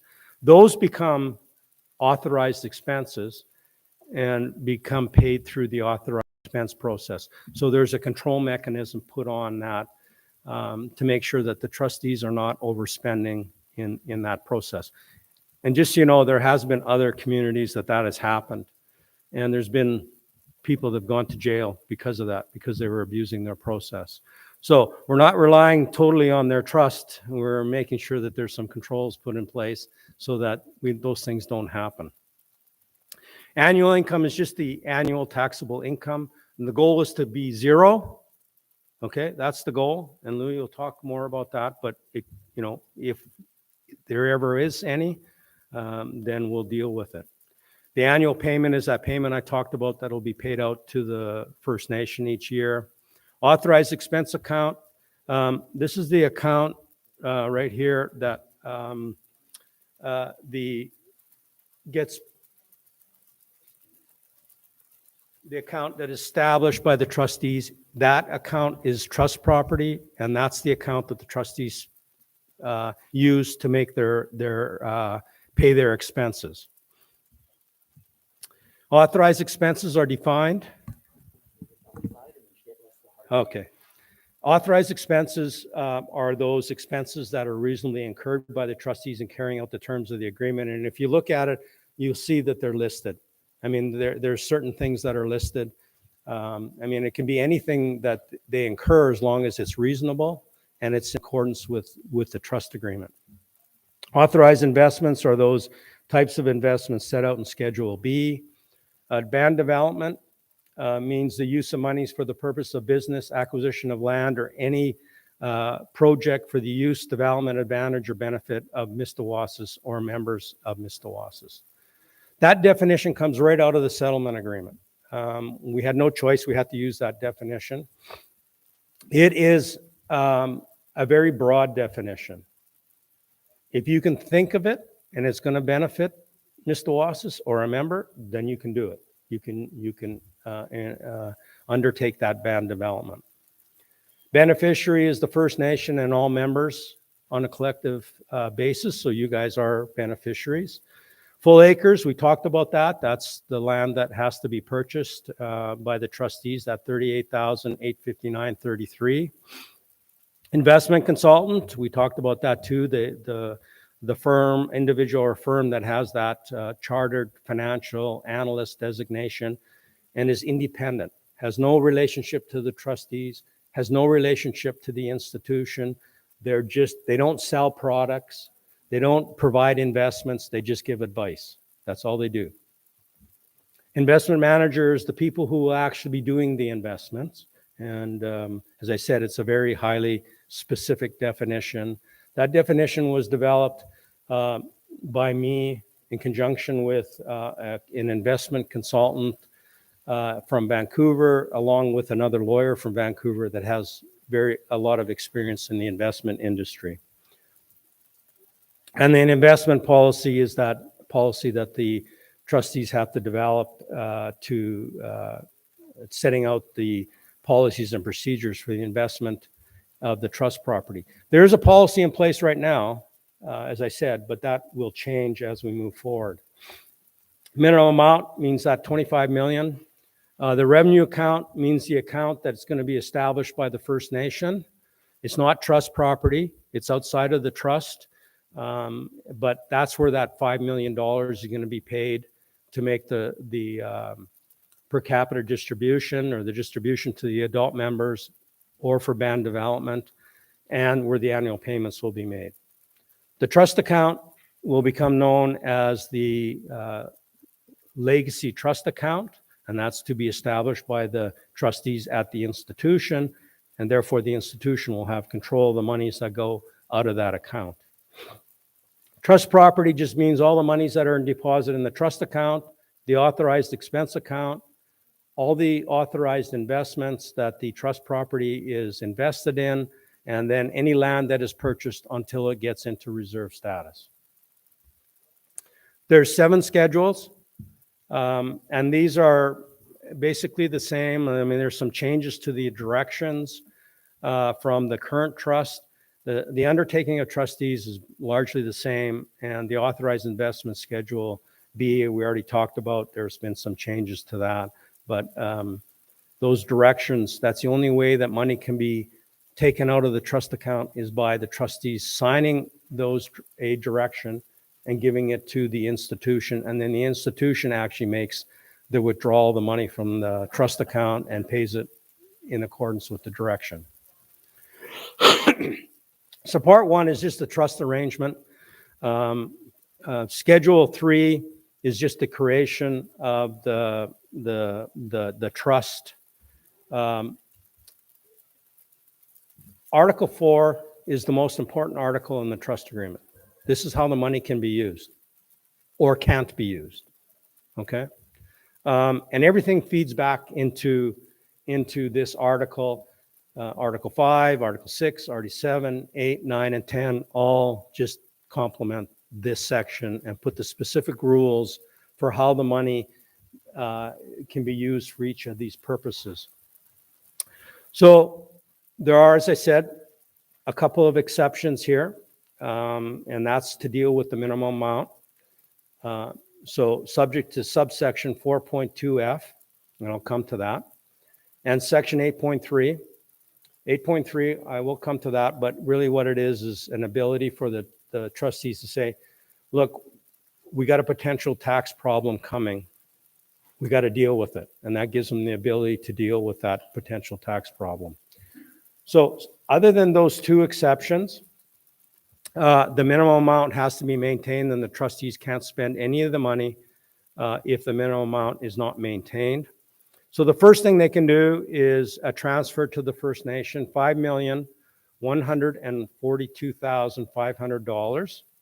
and the specifics are set out in Article 5. That 142,500, you recall that figure I talked about earlier? That is going to be paid to the First Nation to compensate them, make them whole for the money that Canada had agreed to pay to them, but didn't pay directly, okay? So help them with completing this whole process. Then the 5 million or up to 5 million will be taken for the completing the per capita distribution to those members who are 18 years of age and older in the amount of 2,000. And then whatever's left out of that 5 million, because right now the estimate is around 4.5 million to complete the per capita distribution. Whatever is left can be used for band development by the First Nation. Then B is referred to as these future distributions. Those are the payments to the members who turn 18 in the amount of $2,000 or such other amount agreed upon by the council and the trustees from time to time. Purchasing land, of course, you can do to purchase land up to the full acres. That's Article 6. Investment, to purchase authorized investments, and the rules are in Article 7. Annual payment, making that annual payment to the First Nation, and the rules are set out in Article 9 to make that payment. And then the authorized expenses, to pay authorized expenses, and the rules for that to happen are set out in Article 10. There's this authorized expense account. Once money goes into that account from the trust account, then it's to be used for paying authorized expenses and only authorized expenses. Or if there's money sitting there, they could invest it to get a little bit of interest so that it's not just being wasted. 4.2 sets out prohibitions on what the trust property cannot be used for. So it can't be used for making future per capita distributions other than what is set out in the agreement in 4.2A and B. Can't be used to secure loans. Can't be encroached upon in any way. Can't be taken as security for a mortgage. So there's just no borrowing of money and using the trust property as security for that borrowing. Once the funds are dispersed to the First Nation through the arrangements in the trust under subsections 4.2 A, B, and E. So A is that 5,142,500. B is the future distributions. And E is the annual payment. Once that money is paid out, the trustees have no more responsibility for that money. So don't look to the trustees how that money was spent. You look to the First Nation. That's who's responsible to pay that money, okay? Once that money's paid out, the trustees said, we're done with it, and it's up to the chief and council and the community to use it in the way it was supposed to be used. So Article 4 talks about the money that's transferred, that $5,142,500. I won't go through that with you, but it just sets out there. Article 6 is the purchase and use of land. So this article tells the trustees how they can use the money to purchase land, okay? Nothing's really changed here in terms of the process that's set out in the specific claim trust. There's a few just minor changes. One is, of course, they can only use the money to purchase entitlement lands before the shortfall acre acquisition date. So all they can do is use those entitlement monies to purchase land for that shortfall acres. Now, the presentation doesn't have it up here, but because we don't quite have the last version of it up, but you remember I talked about those 4,606 acres? That land is going to be used to fulfill this requirement for the shortfall acres. So you've already bought it. You just have to go through the reserve creation process. When you do that, one of the advantages is going to be is that you're going to get the mineral rights, assuming there's no mineral dispositions. And I know Roger talked about that at a meeting one time and says, well, those are valuable. The province is going to put a value on them. If we buy them under the specific claim agreement, it could cost us $500 an acre or whatever it's going to be, because the province just puts a value on it and they just say, this is what we want you to pay if you want them. Well, that's going to come free. So there's a bit of a benefit there, assuming there's no dispositions on them. So a written recommendation goes to the council. And if you look at section 6.2A, it sets out all the information that the trustees have to provide to the council as part of their recommendation. One of the things that is new in there is that now the trustees will have to say to the council, we think this land that we're purchasing should be put into reserve status under the entitlement, TLE entitlement settlement agreement, or under the specific claim settlement agreement, okay? And generally, when you're buying land right now at the beginning, you're gonna do the entitlement agreement because you wanna fulfill that requirement sooner rather than later. I've said to them, if you want to buy land in urban areas, when you're able to do that, you would likely want to do that under your specific claim settlement agreement because the rules for the reserve creation, while similar to the TLE, are more favorable to putting urban land into reserve status. And that's largely due to not having to pay a tax loss compensation to the school divisions. And if you're in a city, you know, education taxes are a big chunk of our property taxes. And you just avoid having to pay that under the specific claim. So that's something, you know, that's neither here nor there. That's just a future thing. It gives you some flexibility. So the council either approves or disapproves of the recommendation through a council resolution. Once it's approved by the council, then the trustees complete the purchase. They proceed to complete the purchase. They make arrangements for the institution to send the money from the trust account into a lawyer's trust account, and then the lawyer completes the purchase. It gets put into your holding company. There's one in existence right now where the land is being held until it goes into reserve status, and then the trustees get it into reserve status. There's a couple of provisions that deal with, and this is a requirement to meet the terms of the settlement agreement, that if prior to the shortfall acres acquisition date, some land has been purchased that can't get into reserve status, then there's a requirement for that land to be sold and the proceeds to go back into the trust account. If after the shortfall acquisition date that happens, then there's an option for the First Nation to decide, well, we don't want to sell the land. Maybe we want to keep it. If they decide to sell the land, then the money's got to go back into the trust account, or the First Nation can take it. It's removed as trust property, and the First Nation just holds it as fee simple land and can do what they want with it. David talked about this upset price. It's really a non-issue for you because you already got the land purchased, so you're spending zero entitlement dollars on these shortfall acres. But I did the calculation there for you. You can see what the amount is that you could spend until you hit your shortfall acres acquisition date. Still a fair amount, almost $7,000 an acre.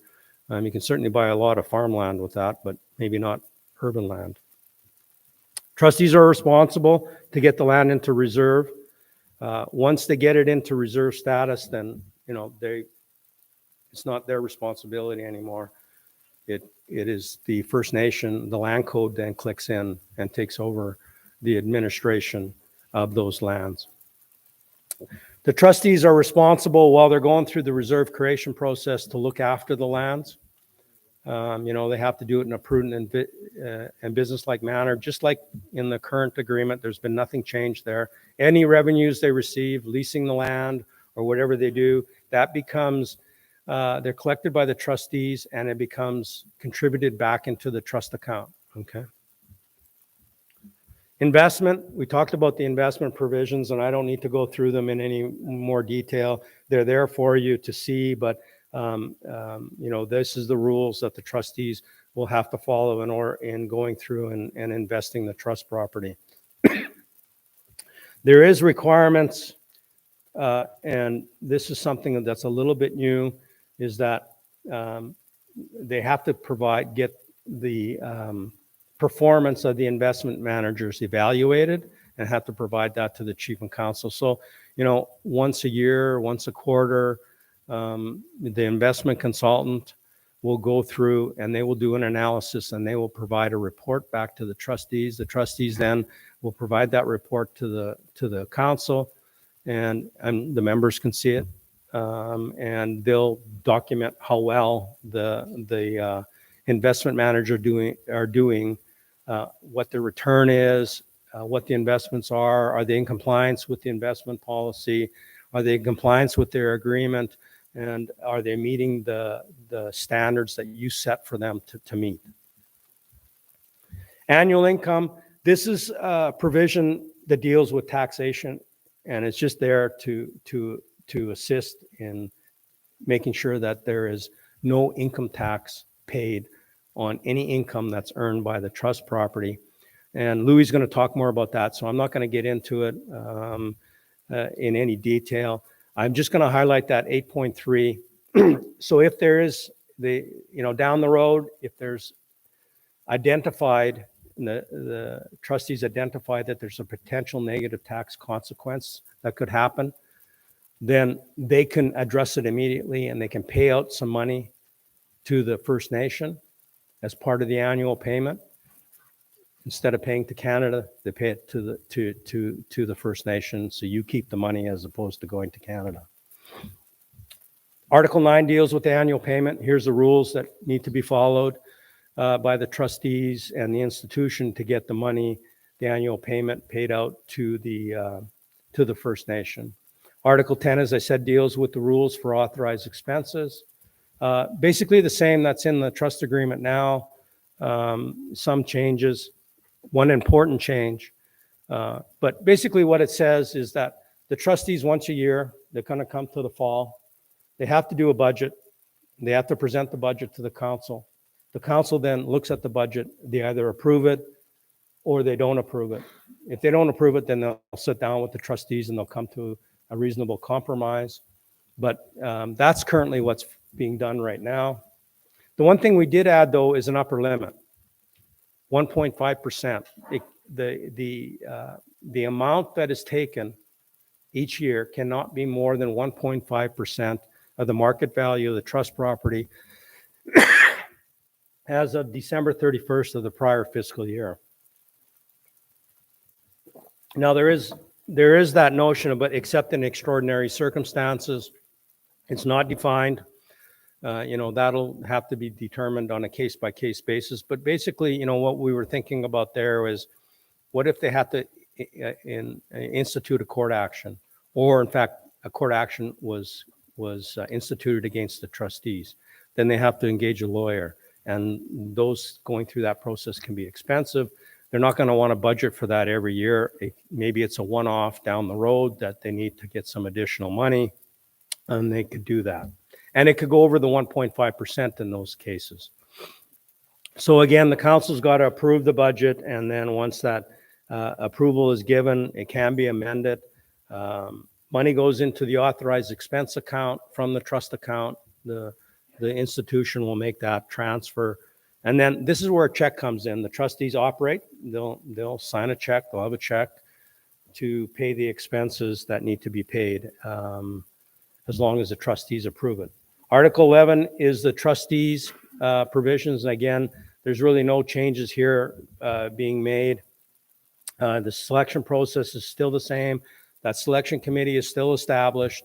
And then they go through the process and make the recommendation to the council, and the council then approves it. The initial trustees, as we talked about, are set up there. We are going to change the term. Right now, the terms, I think, end in the spring. We're going to change to have the terms end in the fall. Louis and Anita are going to have 3-year terms, and Lawrence, George, and Robert will have 2-year terms. And then, it just keeps changing 3 years after that. So we always have some trustees in office that are aware of what has been going on.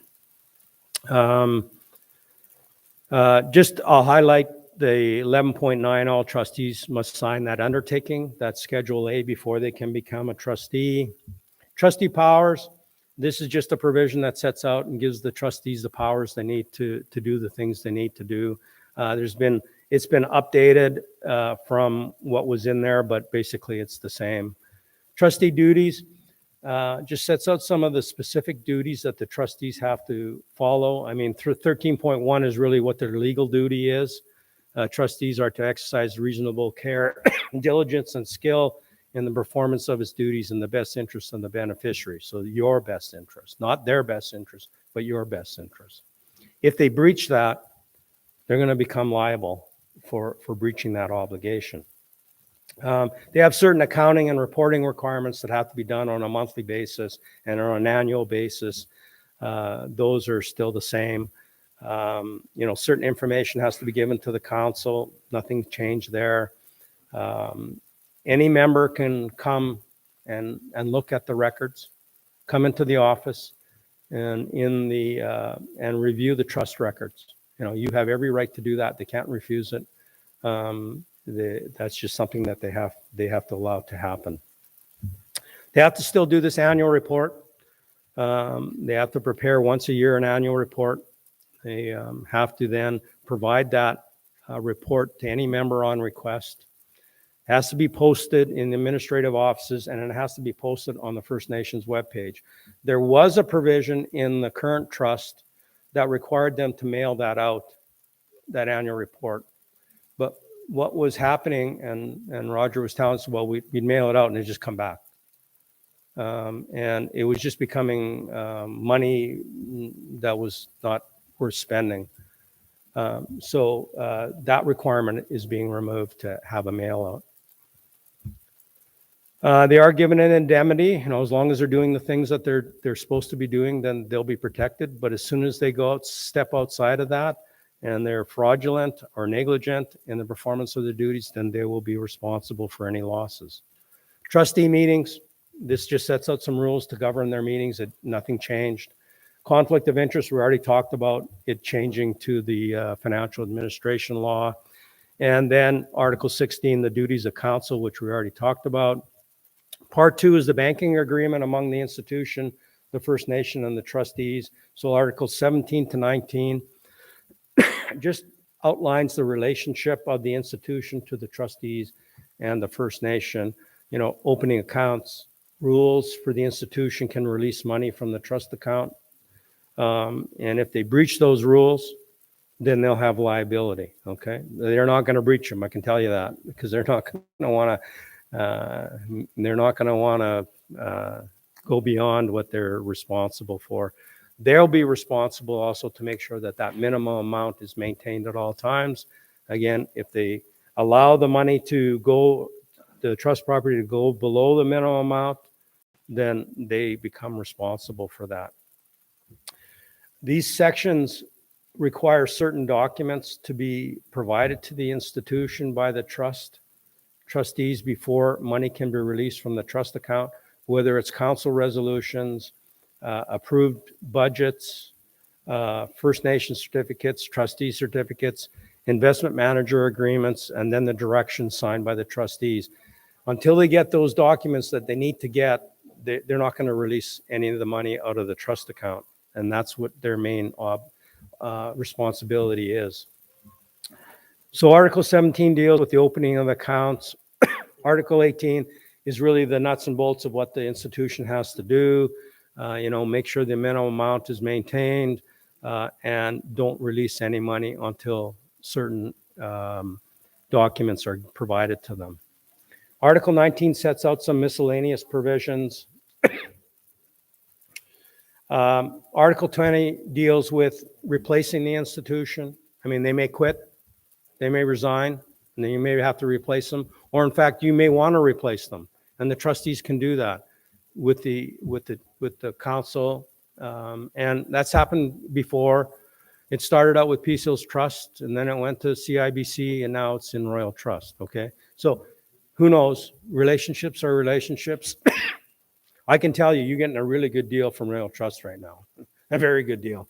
They're charging what is referred to as 10 basis points for their services, which is 0.1 of 1%, and that's about as low as you're going to get.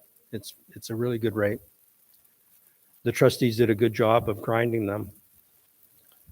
And so Part 3 deals with some further assurances among the parties.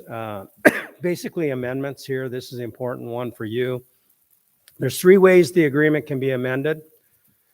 These really haven't changed in any significant way other than wording changes from the current trust.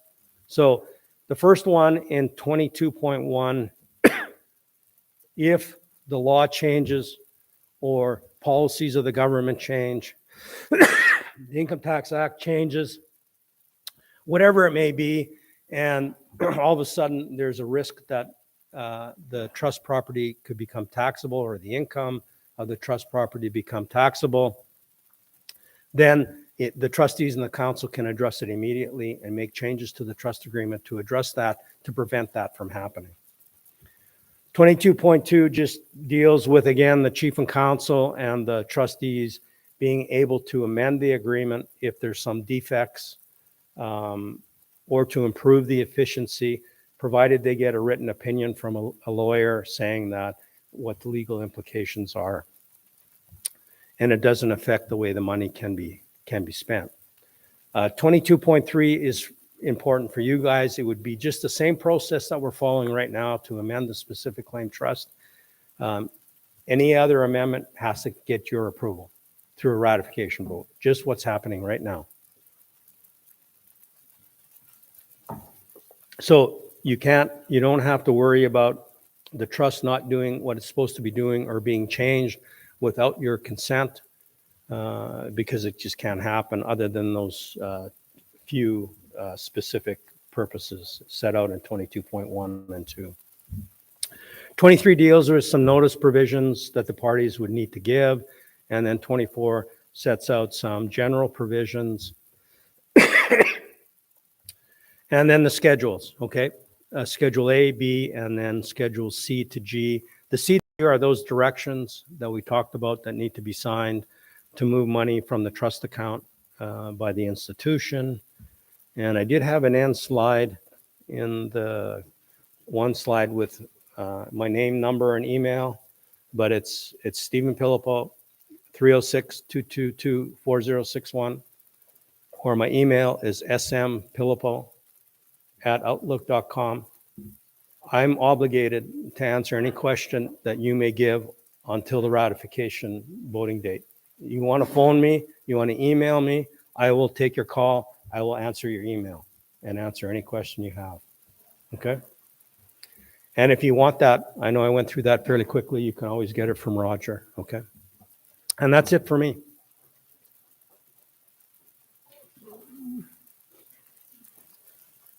Thank you, Stephen. And we will have Louis Tapper. And actually, Stephen, I just messed up your presentation a little bit just to test you, and you passed. So we'll have the regular presentation on tomorrow night for you. Okay, Louis, you're good to go. Thank you, Roger. Good evening, elders, band members, chief council. My name is Louis Tapper, and I'm here to talk about the financial implications of the trust agreement. Nothing to do with the settlement. I'm a chartered professional accountant, and I'm going to get into my presentation.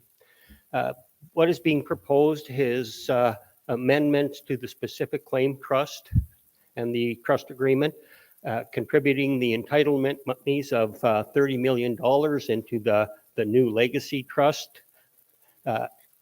Also, the Mistawasis, and it's a contribution from Mistawasis First Nations. So, and that has income tax connotations or implications, which we'll discuss about later. Also, the specific claim property of 14.6 million and 4,600 acres of land, and there's only going to be one trust. And I'm actually happy and proud to say that when we did the ratification of the specific claim trust, I presented and discussed about the trust agreement. The chief was there as well. Chief Daryl was there as well as Stephen's sister was was there as well. And we had lots of questions from the members and lots of concerns. They were concerned that the trust agreement, the trustees would squander the money, or chief and council would take it and it would disappear. So I'm very happy to come to you today to say that the trust has grown to 14.6 million. They purchased over 12,000 acres. Though there's 4,600 here, a large portion has been converted to reserve status.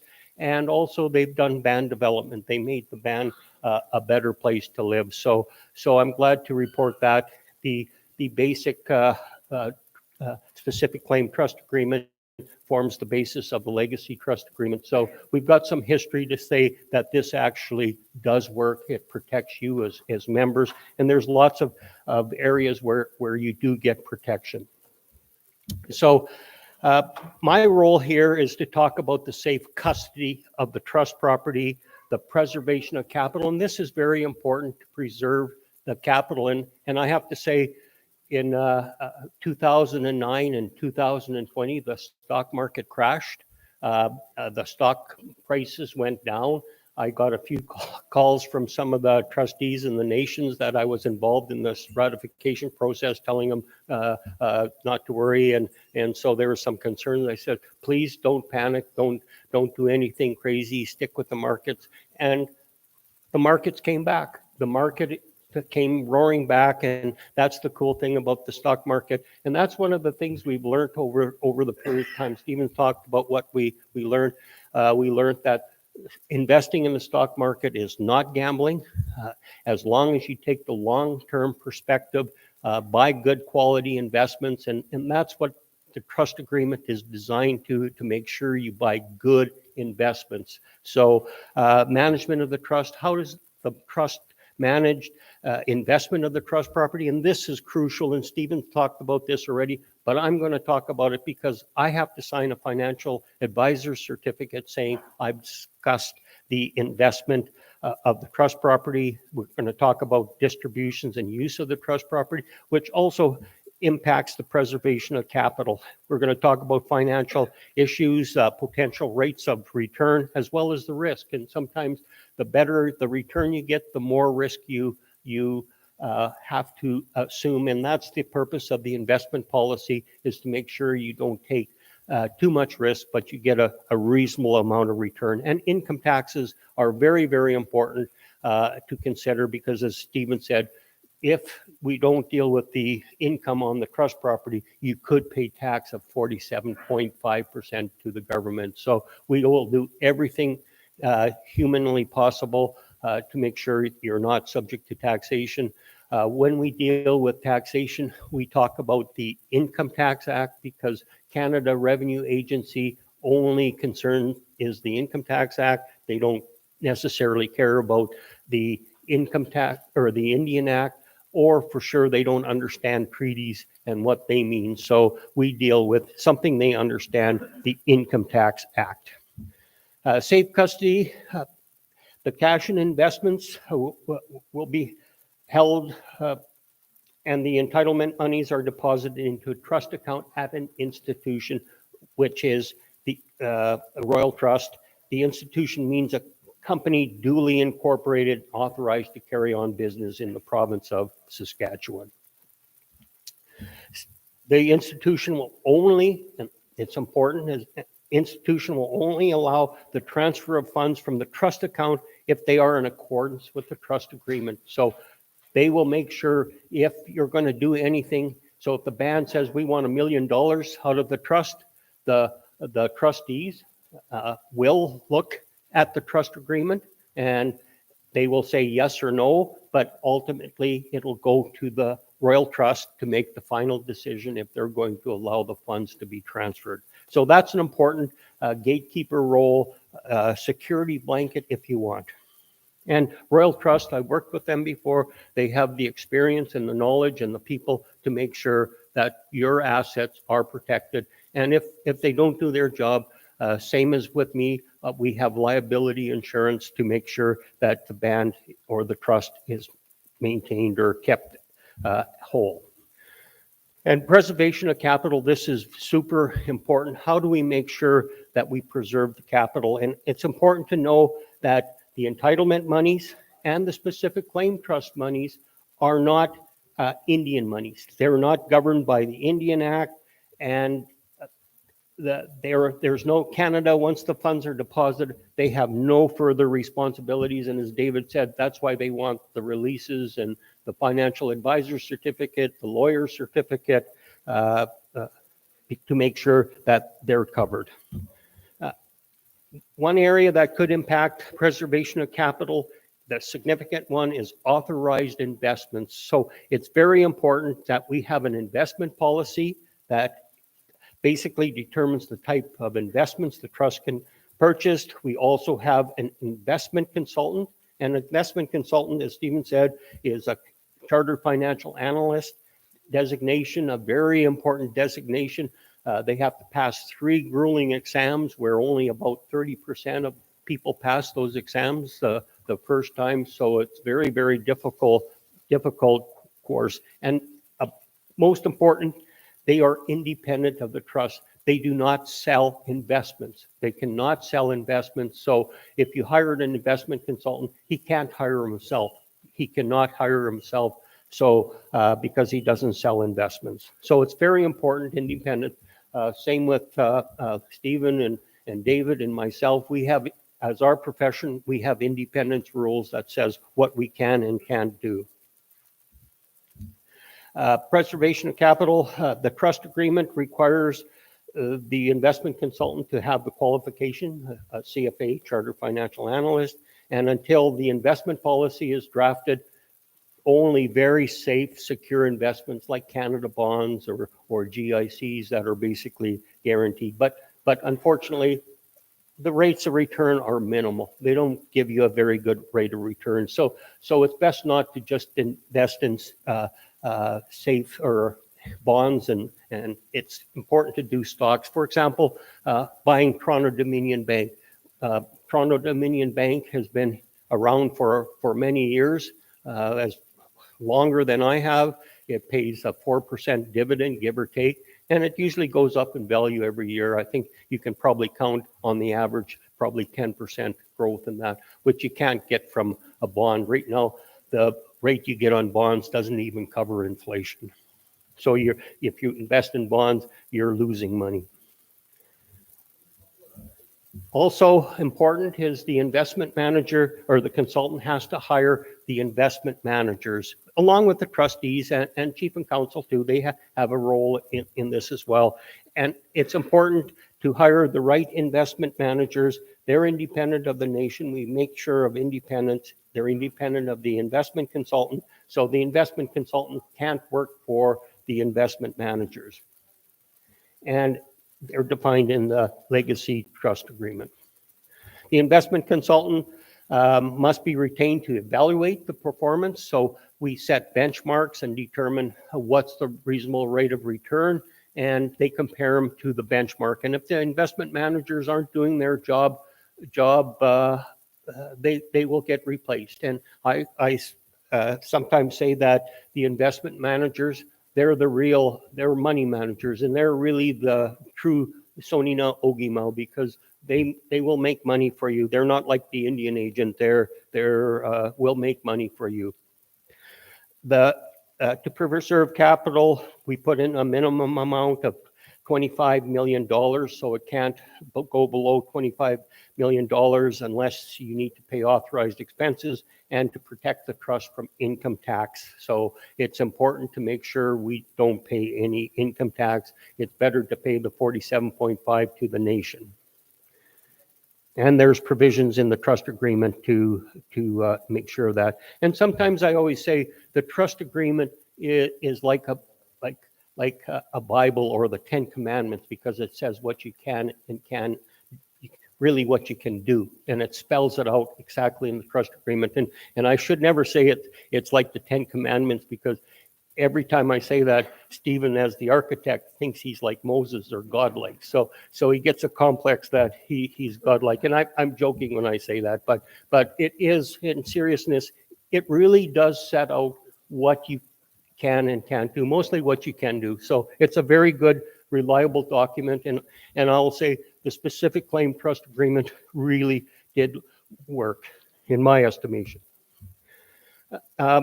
Allows council and trustees to amend the trust agreement for taxation or changes in laws or defects in the trust agreement. So if there's a tax change, if the government comes in and say, we're going to change the rules, we can change the trust agreement. And it's on advice from a legal counsel. The trust agreement may be amended by written agreement, like I said, and that's covered in Article 4.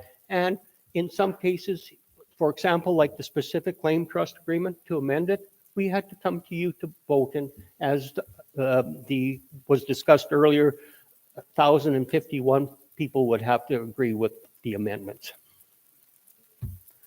And again, there has to be a clear majority, and there has to be ballots casted to amend the agreement at a membership vote. So there's reason. But the amendments could erode the capital. You could do amendments down the road that could impact the capital. But again, you have to go to the members to be able to amend the trust agreement in that case. Management of the trust agreement, and it's, again, we follow the legacy trust agreement. And you've heard me say that several times. We have to follow the trust agreement. The trust agreement, like I said, it's a very strong document, and it's a legal document. It's administered by the trustees, who are selected by an independent selection committee. Every so often, when there's new trustees that come on board, they have to be selected. And one of the people on the selection committee is totally independent from the nation. He's a chartered professional accountant, and he sits on the committee, and they select the trustees, and the chief and council will anoint them and say, yes, we can live with them. And so the trustees do have the skills and expertise. And I've worked with your trustees for a few years, and I find them very knowledgeable, and they're very frugal. They don't spend money unwisely, in my estimation. Are they perfect? No, but nobody is perfect. There are several articles in the trust agreement, and Stephen talked about that details the duties and responsibilities of the trustees. So members can read that, chief and council can read that, and you can make your trustees accountable. Royal Trust is involved, and Royal Trust has a significant role in the administration of the trust property. The day-to-day operations are done by the trustees, and if they need to take money out of the trust, it has to go through the institution Royal Trust. And also council has a role, and with purchasing land, they have to do a BCR to approve it. They have to assist with reserve creation. They work with trustees to develop the investment policy. They review financial statements, and they approve the operating expenditure budget. So if the trustees get too crazy, the chief and council will say, nope, we're not going to approve that budget. Go back and revisit it. And as well, this time we also put a cap of 1.5% of the fair market value of the trust property. And this is covered in Article 16, their responsibilities. And that's a new article that was put in for this trust agreement. And again, on an annual basis, the trustees are required to engage the services of an auditor to audit the financial statements. The Legacy Trust Agreement is designed to select qualified, experienced trustees, institutions, investment consultants, and the investment managers. So you're going to hire the best of the best. That's how it's designed. The trust agreement is designed to ensure the trust is managed effectively and there is transparency and accountability. So they have to report to you with the audited financial statements. They have to, chief and council has to do a report to you on what they do with the annual income, the uses of that annual income, and it has to be included into the band's audited financial statements. So they have to report it there as well. And the First Nation has to follow the financial administration laws. These are very complex and onerous rules, and they had to do this to get special Funding provisions from First Nation Management Board and First Nation Financial Authority. In my estimation, it's a great big check mark on the administration of the nation because they've got a law. They didn't really develop it. It was one of the requirements to be able to go to the capital markets to get loan proceeds. And management, and again, this trust agreement is very similar to the specific claim trust agreement, which has worked from June 12, 2001, and we've got evidence of that. You can see the financial statements, and they've got trust property of $14.6 million. And they've purchased land, and they've done land development.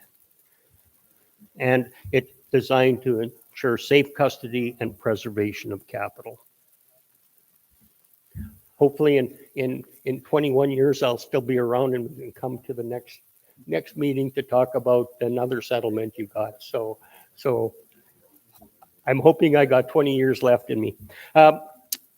In addition, improvements have been made, and we talk about prudent investor, and there's in the Saskatchewan, they have a Trustees Act that defines what a prudent investor really is, and you have to consider economic conditions, things like inflation, taxation, when you need your money.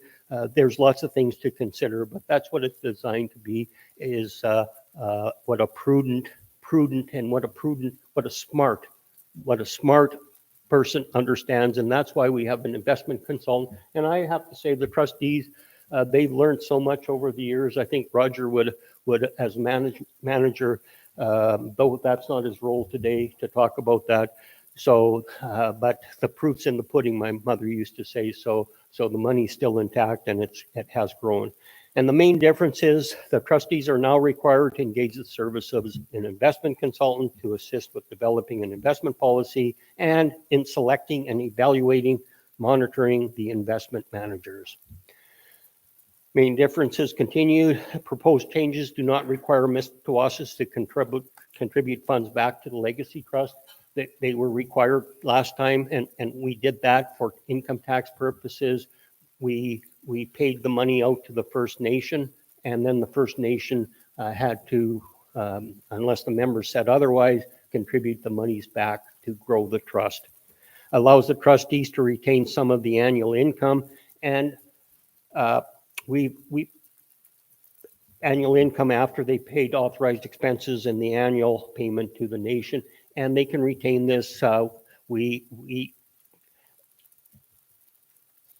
understand that there's no income implications, and I'll talk more about that. There's no implication of the trust retaining this money, and I'll talk more about why that is the case.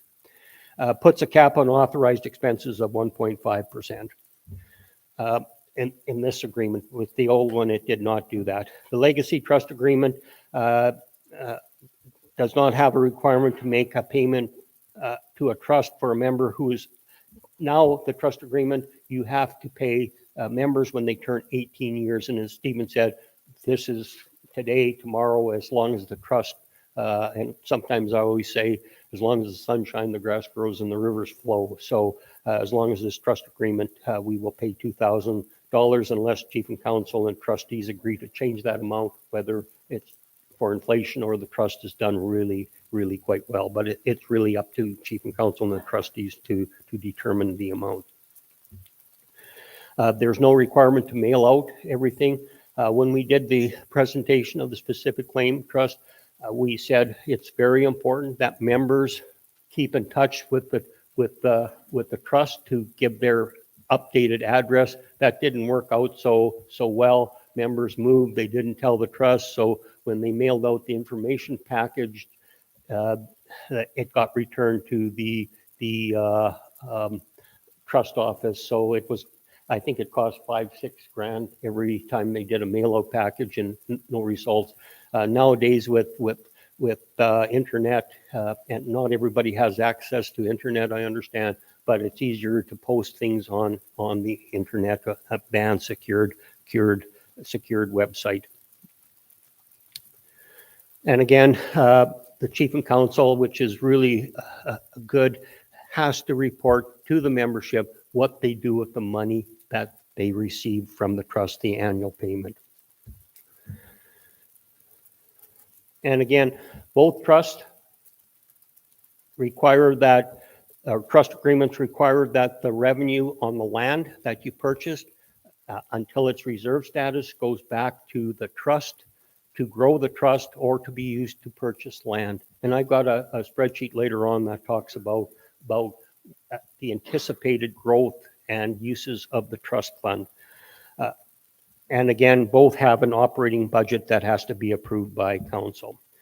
As previously discussed, the design, the trust agreement is designed so the trust property is only invested in appropriate investments. And I keep repeating that to make sure that you understand that the investments are only in prudent investors would do, and they're reasonable investments. They give you a good return for a reasonable amount of risk. And it's important to know that you're going to invest in good investments, and it's going to be diversified. You'll buy stocks that have business in Europe, in South America, all over the world, and that's called diversification. You'll buy stocks from Canada, US, and various others, and that's important, and it also helps diversify the trust property. And again, I keep saying this, Stephen talked about it, and it's an improvement. The investment consultants has to help with the investment policy, selection, and monitoring the investment managers. Distributions and use of the trust property, this has an impact on the preservation of capital. We'll pay approximately $5,142,000 to the nation. Of that, 4.5 is earmarked for per capita payment to people over or at least 18 years of age. 142,500 will reimburse the band for meetings like this, for paying for legal counsel and the financial advisor. The remaining amount will be used in accordance with Mistawasis financial laws and policies. And again, those laws and policies do have some strength. Articles 4 and 5 of the Legacy Trust Agreement, so that's covered in those articles. Future distributions, 2,000, can be adjusted, increased in the future. Articles 4 and 5, purchase of the land, and again, Stephen talked about purchasing land, the equity, the specific claim acres, 9,465, the equity quantum, and the goal is to purchase all the land and convert it to reserve status, Articles 4 and 6 of the trust agreement. Investments, and again, we talked about this, very safe investments until the policy, and I'm repeating this, and I'm just want to drive the point home, Schedule B of the investment policy of the trust agreement, and again, a prudent investor, and you've heard that so many times, what a prudent investor, and you could Google the Trustees Act of Saskatchewan, and there will be a section in there about the prudent investor, and that's covered in Articles 4 and 7 of the trust agreement. Annual payment gets paid out to the First Nation, and the purpose of that is to get a deduction under 104.6 of the income tax. So if you pay it out of the trust to the First Nation, you get a deduction from the annual income or the taxable income of the trust. So it's important to pay some out to the nation for income tax, and that's covered in Article 4 and 9 of the Legacy Trust Agreement. Authorized expenses, reasonable expenses incurred by the trustees, and we talked about preparing a budget and putting a cap on it, and it's Articles 4 and 10 of the Trust Agreement. Financial issues, potential rates of risk and return. We talked about this, about the investment consultant, the investment policy, and the investment policy sets out the policies, objectives, and frameworks for the investment of the trust property in authorized investments. So it really sets out those policies. It addresses matters such as performance. So there's best benchmarks that they will compare them to. For example, I don't know how many people have heard of the S&P 500. It's an index. It consists of various stocks like Apple, Microsoft, some of the more significant companies. So they do an annual rate of return. I think This year, it's like 15, 16%. This last while hasn't been so good. The NASDAQ is another index, so they compare their returns to the NASDAQ, the Russell 2000, and small caps, so they do lots of comparison. And if the investment managers don't do their job, if they can't beat the benchmark, the investment consultants will say to the trustees, I think we should fire them and hire somebody who's going to do the job for us. And things like risk tolerance. How risky do you want to take your investment? So when their investment consultants are working with the trustee, they will say, we can't take too many risks because this money is for the members of the Mistawasis First Nation. So they will take that into consideration. The investment consultant, again, independent. They cannot sell investments. There's nothing in them for them other than to provide their services on an hourly fee basis. For example, that's how I provide my services, based on an hourly fee basis. And they're very skilled and qualified people. And the investment consultants will assess the selection of the investment managers, and they're independent. Every 3 years, they have to evaluate them, and Georgian Bell has been identified to be the investment consultant, and they're really good. I've seen their presentation. They think outside the box. Sometimes when we first started doing this process with interviewing the investment consultants, some of the nations were saying, well, this is kind of a waste of time and money. But when they heard these people present, they said, oh, wow, we're going to hire them.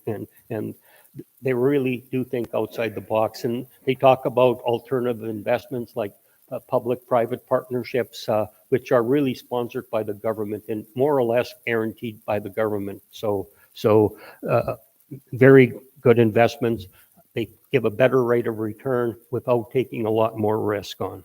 They're like a bond, in my estimation. So the actual return and the risk will depend on the investment policy, the world economy. Of course, the world economy that dictates everything, and the skills of the investment managers. And investment managers, there's all kinds of investment managers. There's good ones and not so good ones, and that's why you need the investment consultants to ferret out the good investment people. Income taxes, and again, everybody loves income taxes, and contrary to what some people say that First Nations don't pay taxes, it's not true. Trusts are subject to Canadian income tax and foreign tax on income earned in the foreign jurisdiction. So if you get dividend income from or interest income from the US, for example, you will have to pay a withholding tax of 15%. But elections can be filed so that you don't have to pay the withholding tax. There's a lawyer in Vancouver who does lots of these, and they can file the election. The trust should not be subject to Canadian income tax, and the reason is we get the income out into the hands of the First Nation. So the income is taxed in the First Nation's hand, but don't get to, let me finish, because of the First Nation, there's rules in the Income Tax Act that says the First Nation is not subject to taxation. For tax purposes, for CRA purposes, the trust is a legal entity.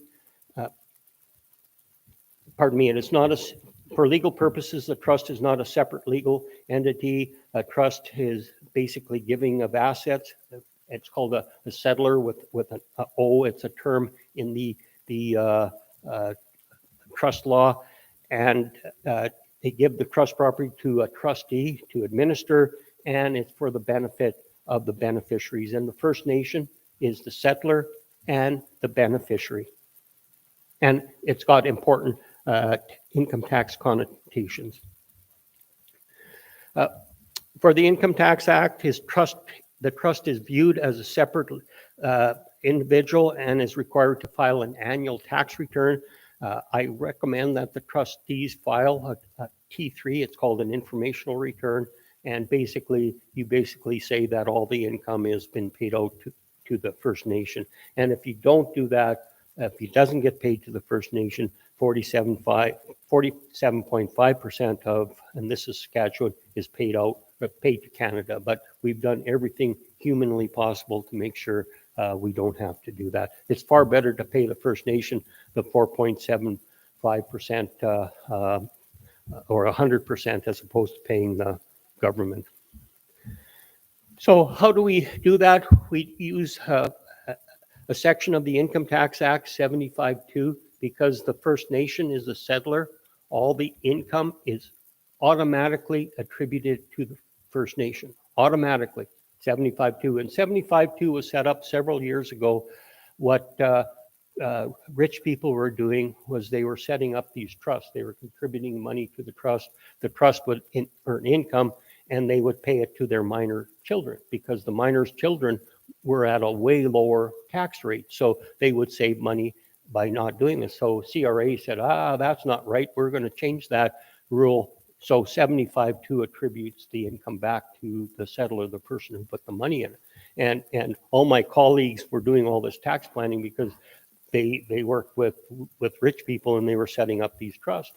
So when they changed the rules, all my colleagues were sad and they were saying, oh darn, now that all our tax planning's gone out the door. And Louis was cheering because he said, this is perfect for our First Nations because we want to get the income into the hands of the First Nation. And again, bear with me, the First Nation is not taxable. So it worked out perfectly that 75.2, we would allocate the income to the First Nation. So it was a big victory for the First Nations, not so big, not such a good thing for rich people who had set up these trusts. And this is only on the original funds because 75.2 does not apply to income that is earned on income that is retained. That's why we use 104 of the Income Tax Act, the payment out to the First Nation. So any income on income is paid to the First Nation. There's something called the 21-year rule. Every 21 years, there's a deemed disposition of the trust property. And again, that most of that will get attributed out to the First Nation. And if there's any tax consequences, the trustee will go to the trustees and say, okay, we're going to have to pay a payment to the First Nation. So we'll have to deal with that in 21 years. As it so happens, the specific claim trust did not hit the 21 years.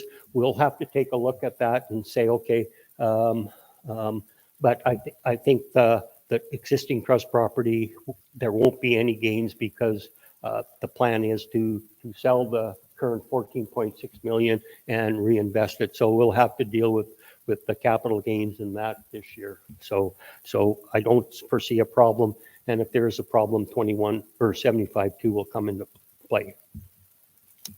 And again, the First Nation is exempt from tax under 149.1C of the Income Tax Act, 149.1C. So the income gets paid to the First Nation. It's taxed in the hand of the First Nation, but they're exempt under 149.1C. And it basically, 149C says a public body performing a function of government. And it does not, it used to say, talk about a municipality. And most First Nations I work with, they say, we don't want to be called a municipality. And each nation is different. It may not be true for Mistawasis, but some of them say, we don't want to be referred to a municipality because, as I understand, a municipality is subordinate to the provincial government and the provincial government is subordinate to Canada. So they're saying we're a nation. We want to negotiate nation to nation and talk nation to nation. So a public body performing a function of government works nicely for them. So in summary, the trust should not have any taxable income for Canadian income tax purposes, and we've worked hard to make sure of that because of 75.2 and 104.6 of the Income Tax Act. And that taxed in the hands of the nation. And again, the nation is exempt from taxation under 149.1C. And there's provision that would say, if something happens, that CRA changes the trust agreement, or something unforeseen happens, we can make an additional payment to the First Nation. So a little chart for you. As you can see, Basically, the trust is going to start out with $40 million, and at various investment growth that gets recontributed. So if we say the investment growth is 1%, 1.5, and 2% over 25 years, you will get at 1.5%, you will have $58 million in the trust from $40,000. If we take a look, and I'll show you a chart of more details that I think you will like to see. And if it's 50 years, these are what you're going to end up in the trust, starting with 40 million, $84 million. And to give you more context, some of the assumptions, we start with $40 million. We assume an annual return, and this is the average rate. It could be 6% some years, it could be 8% some years. Authorized expenses, we capped at 1.5%. Payment to the First Nation as 2%. The agreement says you can pay 4% after the land has all been purchased in reserve status. Inflation, we said here, is 1.5%. Inflation right now is more than 1.5%. So the numbers could be thrown off, but maybe next year it'll be 1% or less some years. But these are the assumptions we made, right or wrong. Starting off, we said the price of the land is $1,000 per acre. If that is wrong, if it's more than that, these numbers will be out. And the price of land, we said, is going to increase 5% annually. If it increases 10% annually, then these numbers will be out. The lease revenue per acre is $50 because they'll pay the lease revenue after taxes. They have to pay property taxes until it's reserve status. But once it's reserve status, it becomes the revenue of the First Nation. Average number of acres at any time, 4,000, and inflation on land lease is 1.5. So if we take a look at what the results are, like I said, the trust will have, this is showing 57 million, but if you add the inflation return to the trust of 858,000, you basically get that $558,000 or $58 million. I'm not used to saying such big numbers. Payment to the First Nation over 25 years is 23 million, almost 24 million you'll put in the First Nation's hands over 25 years. So the question will become, what is the First Nations going to do with that money? Are they going to do economic development? Are they going to do education? What will be the use? But it will be governed by the financial administration laws. They'll have to spend that. So inflation, basically, we're going to return $18 million back to the trust, and we're going to purchase land of $30 million. And some of that will be converted to reserve status. And when it's reserve status, the First Nation will collect rent on it. They can do other economic development activities. So it will provide even more money to the First Nation. So again, those are the assumptions. And if those assumptions are wrong, sorry, the numbers are wrong. But unfortunately, I don't have a crystal ball. Probably if I had a crystal ball, I would be sitting on a beach in Hawaii. And some of the other assumptions we had to make, and we, like, for example, assume no income tax impact, and again, we say 7% and those other assumptions. And B2B, that's it, folks. So I'm going to turn it back to Roger, and I guess it's question period. Thank you, everybody, and all the best to you, and good luck. Excuse me. Thank you, Louis. So that concludes our presenters for the day. Any questions?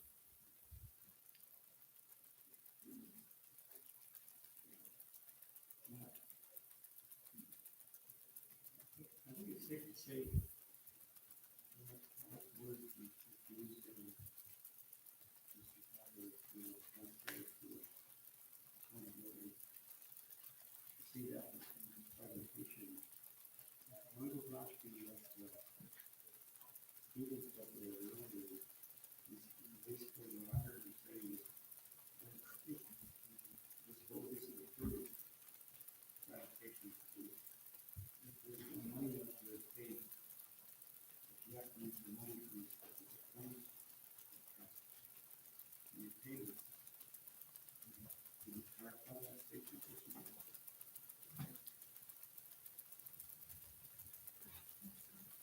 Yeah, sure. Moses will answer that question.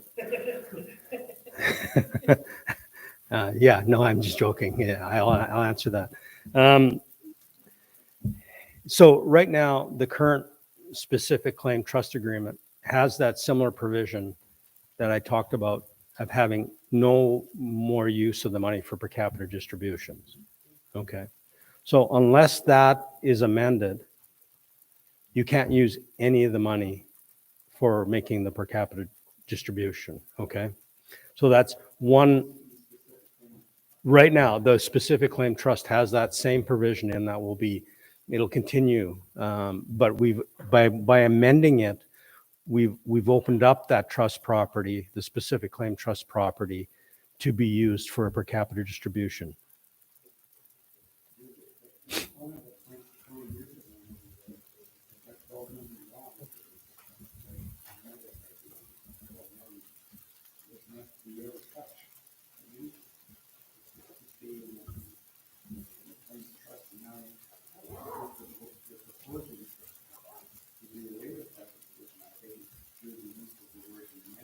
That's correct. In a nutshell. By amending it, then you're allowing that to happen.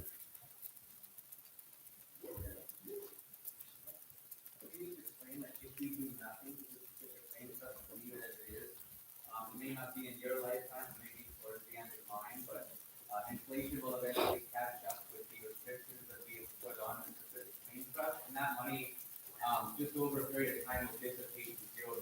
So it might not be in 10 years, it might not be in 20, but by the time 30 years roll around, we will eventually see, correct me if I'm wrong, that 12 million just start to slowly go down and down, because inflation and interest will help roll that minimum amount and their authorized expenses. So, am I wrong?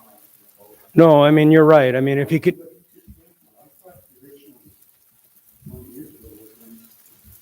They were gonna put 12 million in the bank, whatever, they lost the interest. And the never come below 12 million dollars. What that must be a reason. that was the original intention. So now, what he said here is going down to 0. Well, because if you don't do something with the specific claim trust, as he said, it won't keep up with inflation. Now you'll still have, and it'll still grow. You're going to have, right now it's at 14.6 million, and it'll still grow. But that money that is there will actually be less valuable to you than what it is today. And it won't go to zero, but it will be worth less. And eventually, when you factor in inflation, it's going to eat away at the purchasing power of that money. Now, it's not going to become zero, but it's going to become less valuable.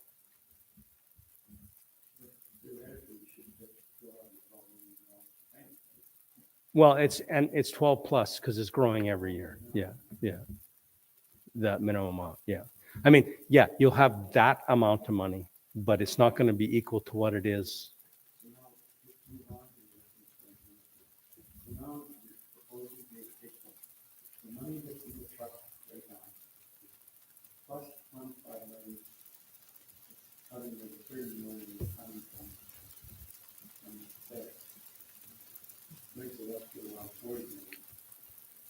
You're proposing to do the same thing for 25 million dollars into the trust, the new trust.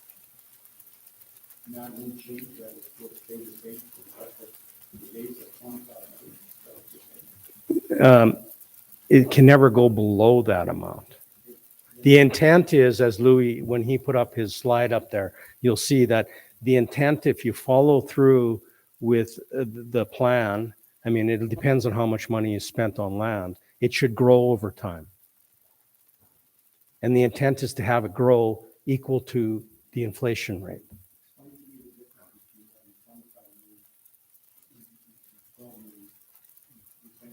saying that 12 million will actually peter out.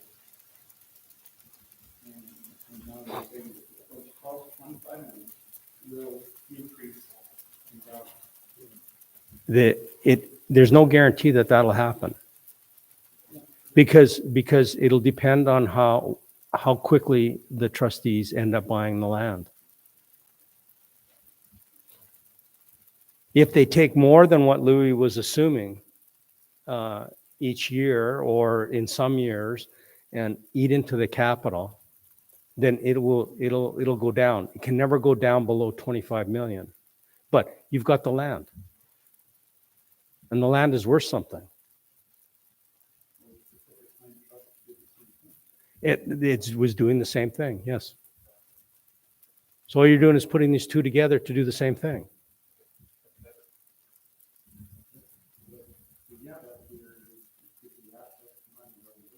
It does. It gives you access to that 5 million. It does give you access to that 5 million.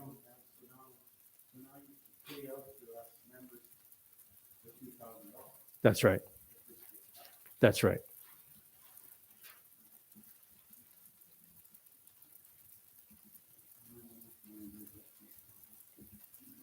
Well, I mean, that's what this meeting is for, is to make sure that you understand what you're voting on.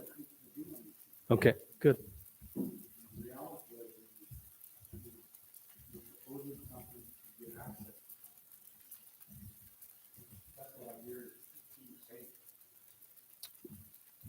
That's what is being proposed.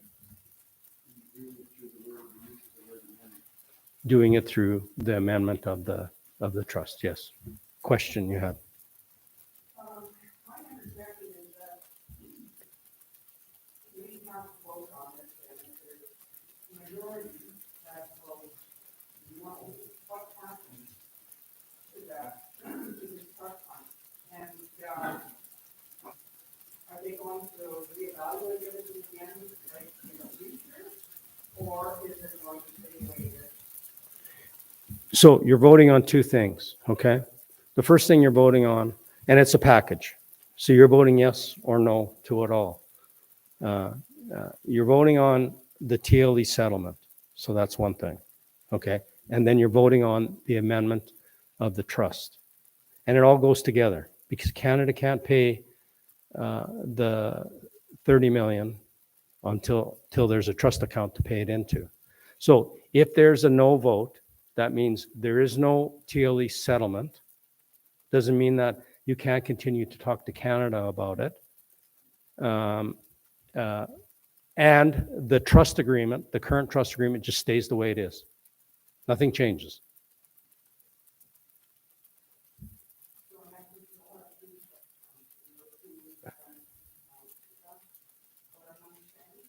No, there's going to be one.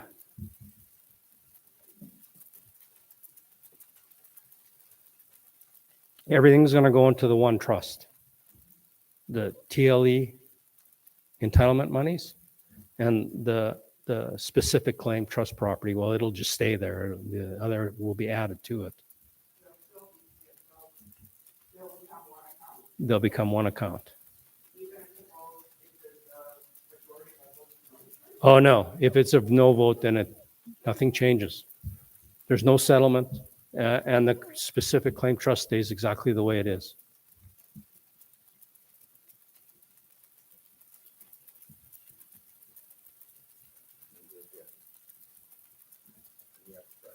Well, you can try again, yeah. I mean, but obviously if the members vote no, there's an issue, right? There's a problem. Either it's with the settlement or it's with the proposed amendments to the trust, one or the other, or both.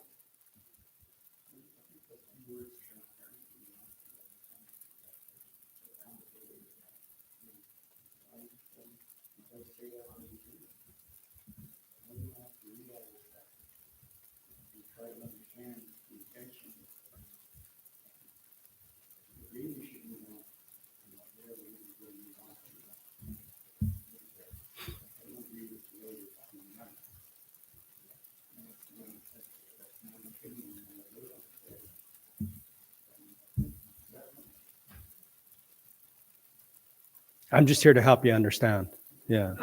I mean, that's for you to decide whether you agree with it or not.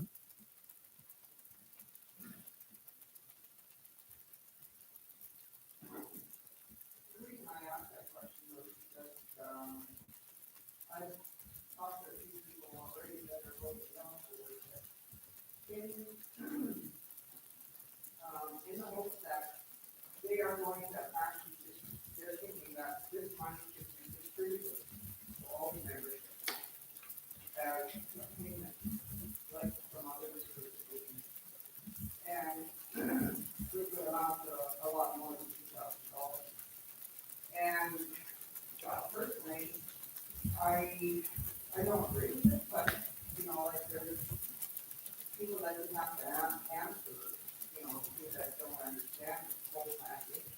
They're voting no on the dollar sign and, don't really fully understand, you know, the future that, you know, this package is trying to design right now. But, as I understand, but how do you make these people understand that this money is not just, you know, for the taking right now, but for the future? And I think, you know, like, it's because there's been, you know, like a lot of people that have, enjoyed the fruits of, you know, payments and stuff like this, which kind of, bad in that sense, I guess. Well, the real issue is in some of those cases that I'm sure you're referring to, they are specific claim settlements. They're not a treaty land entitlement settlement. And there is a big difference between a specific claim settlement and what a First Nation can do with the settlement proceeds, and a TLE settlement and what the First Nation can do with the TLE monies. A TLE is really there to replace the land that should have been given to the First Nation. And that's why you can't just take that money and pay it out. Canada won't allow that to happen. And it's really not in the First Nations' best interests to do that. But that is a big difference. And I know there's some of those settlements out there right now where some of those communities are doing that. They're taking the settlement dollars and they're paying it out. You can't do that with a TLE. It won't happen. Well, I think you just kind of asked the question because it's online and that's what kind of answer the question. Questions, sure. Yeah. Yeah. I mean, that's the big difference. You know, I work with those, I deal with those communities that are doing that, you know, and that's their choice to make. But you can't do that with a TLE. It's not something you can do.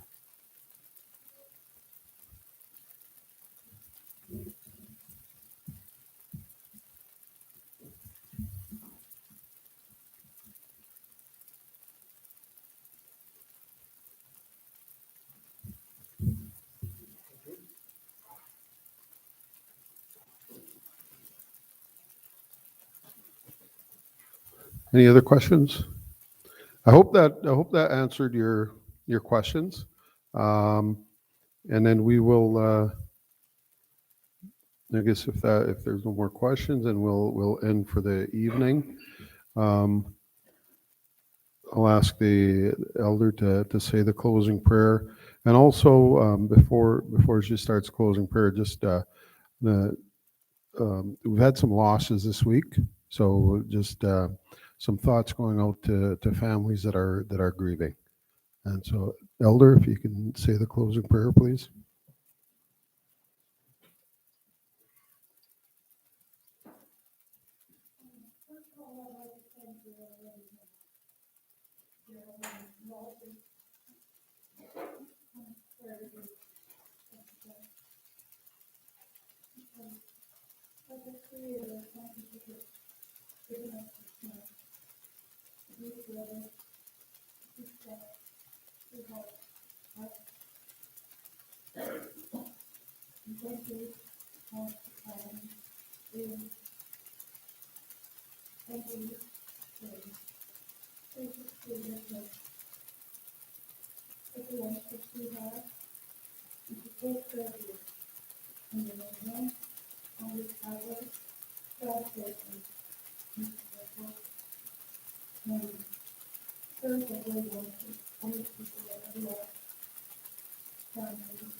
Lovely. Thank you very much.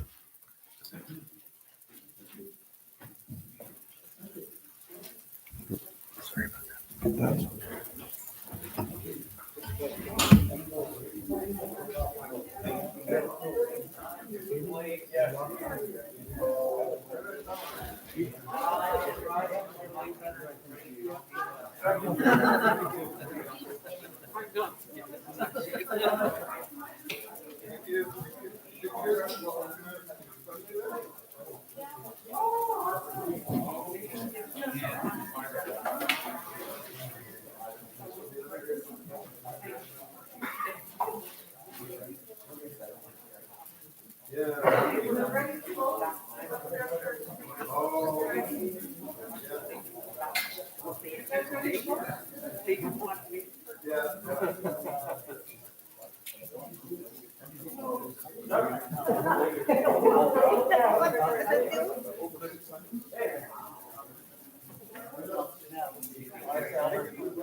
Another day, another dollar in the hole.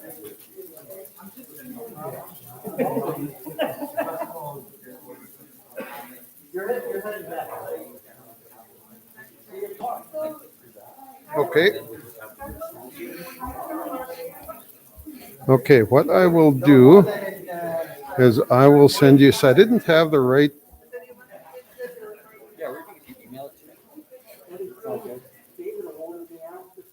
Okay, so this is Steven, this is Louise.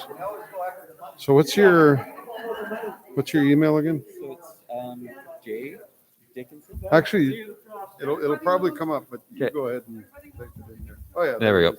Okay. Yes, they do, yeah. Okay, Louis. Oh yeah.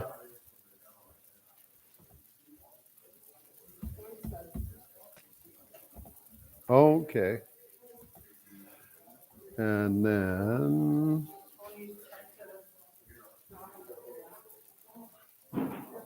just Google.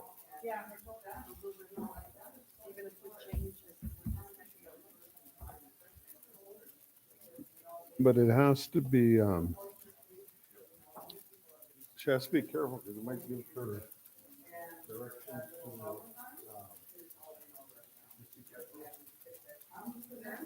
no.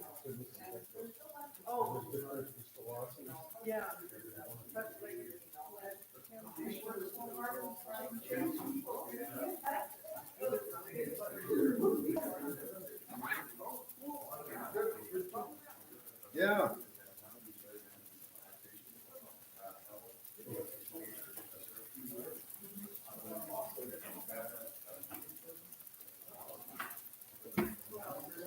Yeah. So that went. There were some good questions. Yeah. Yeah, I think it is that, like, that's part of the thing is just It's good to clarify the distinction between TLE and the commitments there versus other specific claims. yeah, and also what happens if we say no. Yeah, Yeah. yeah.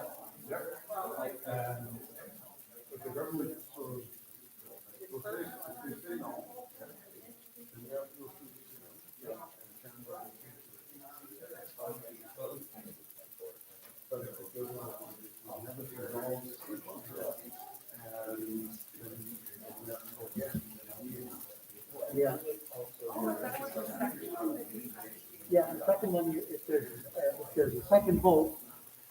You have to pay for that. Well, you can try and get some funds. Oh, okay. The second vote and three paper. You gotta get some money. You can try and get something from Canada, but no, it might. Convince somebody. You're listening to the I presenter. like going to, you learn, I also like,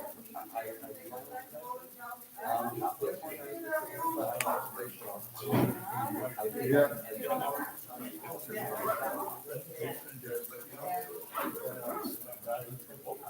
Yeah. I guess there were quite a few that voted.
Are those your speakers?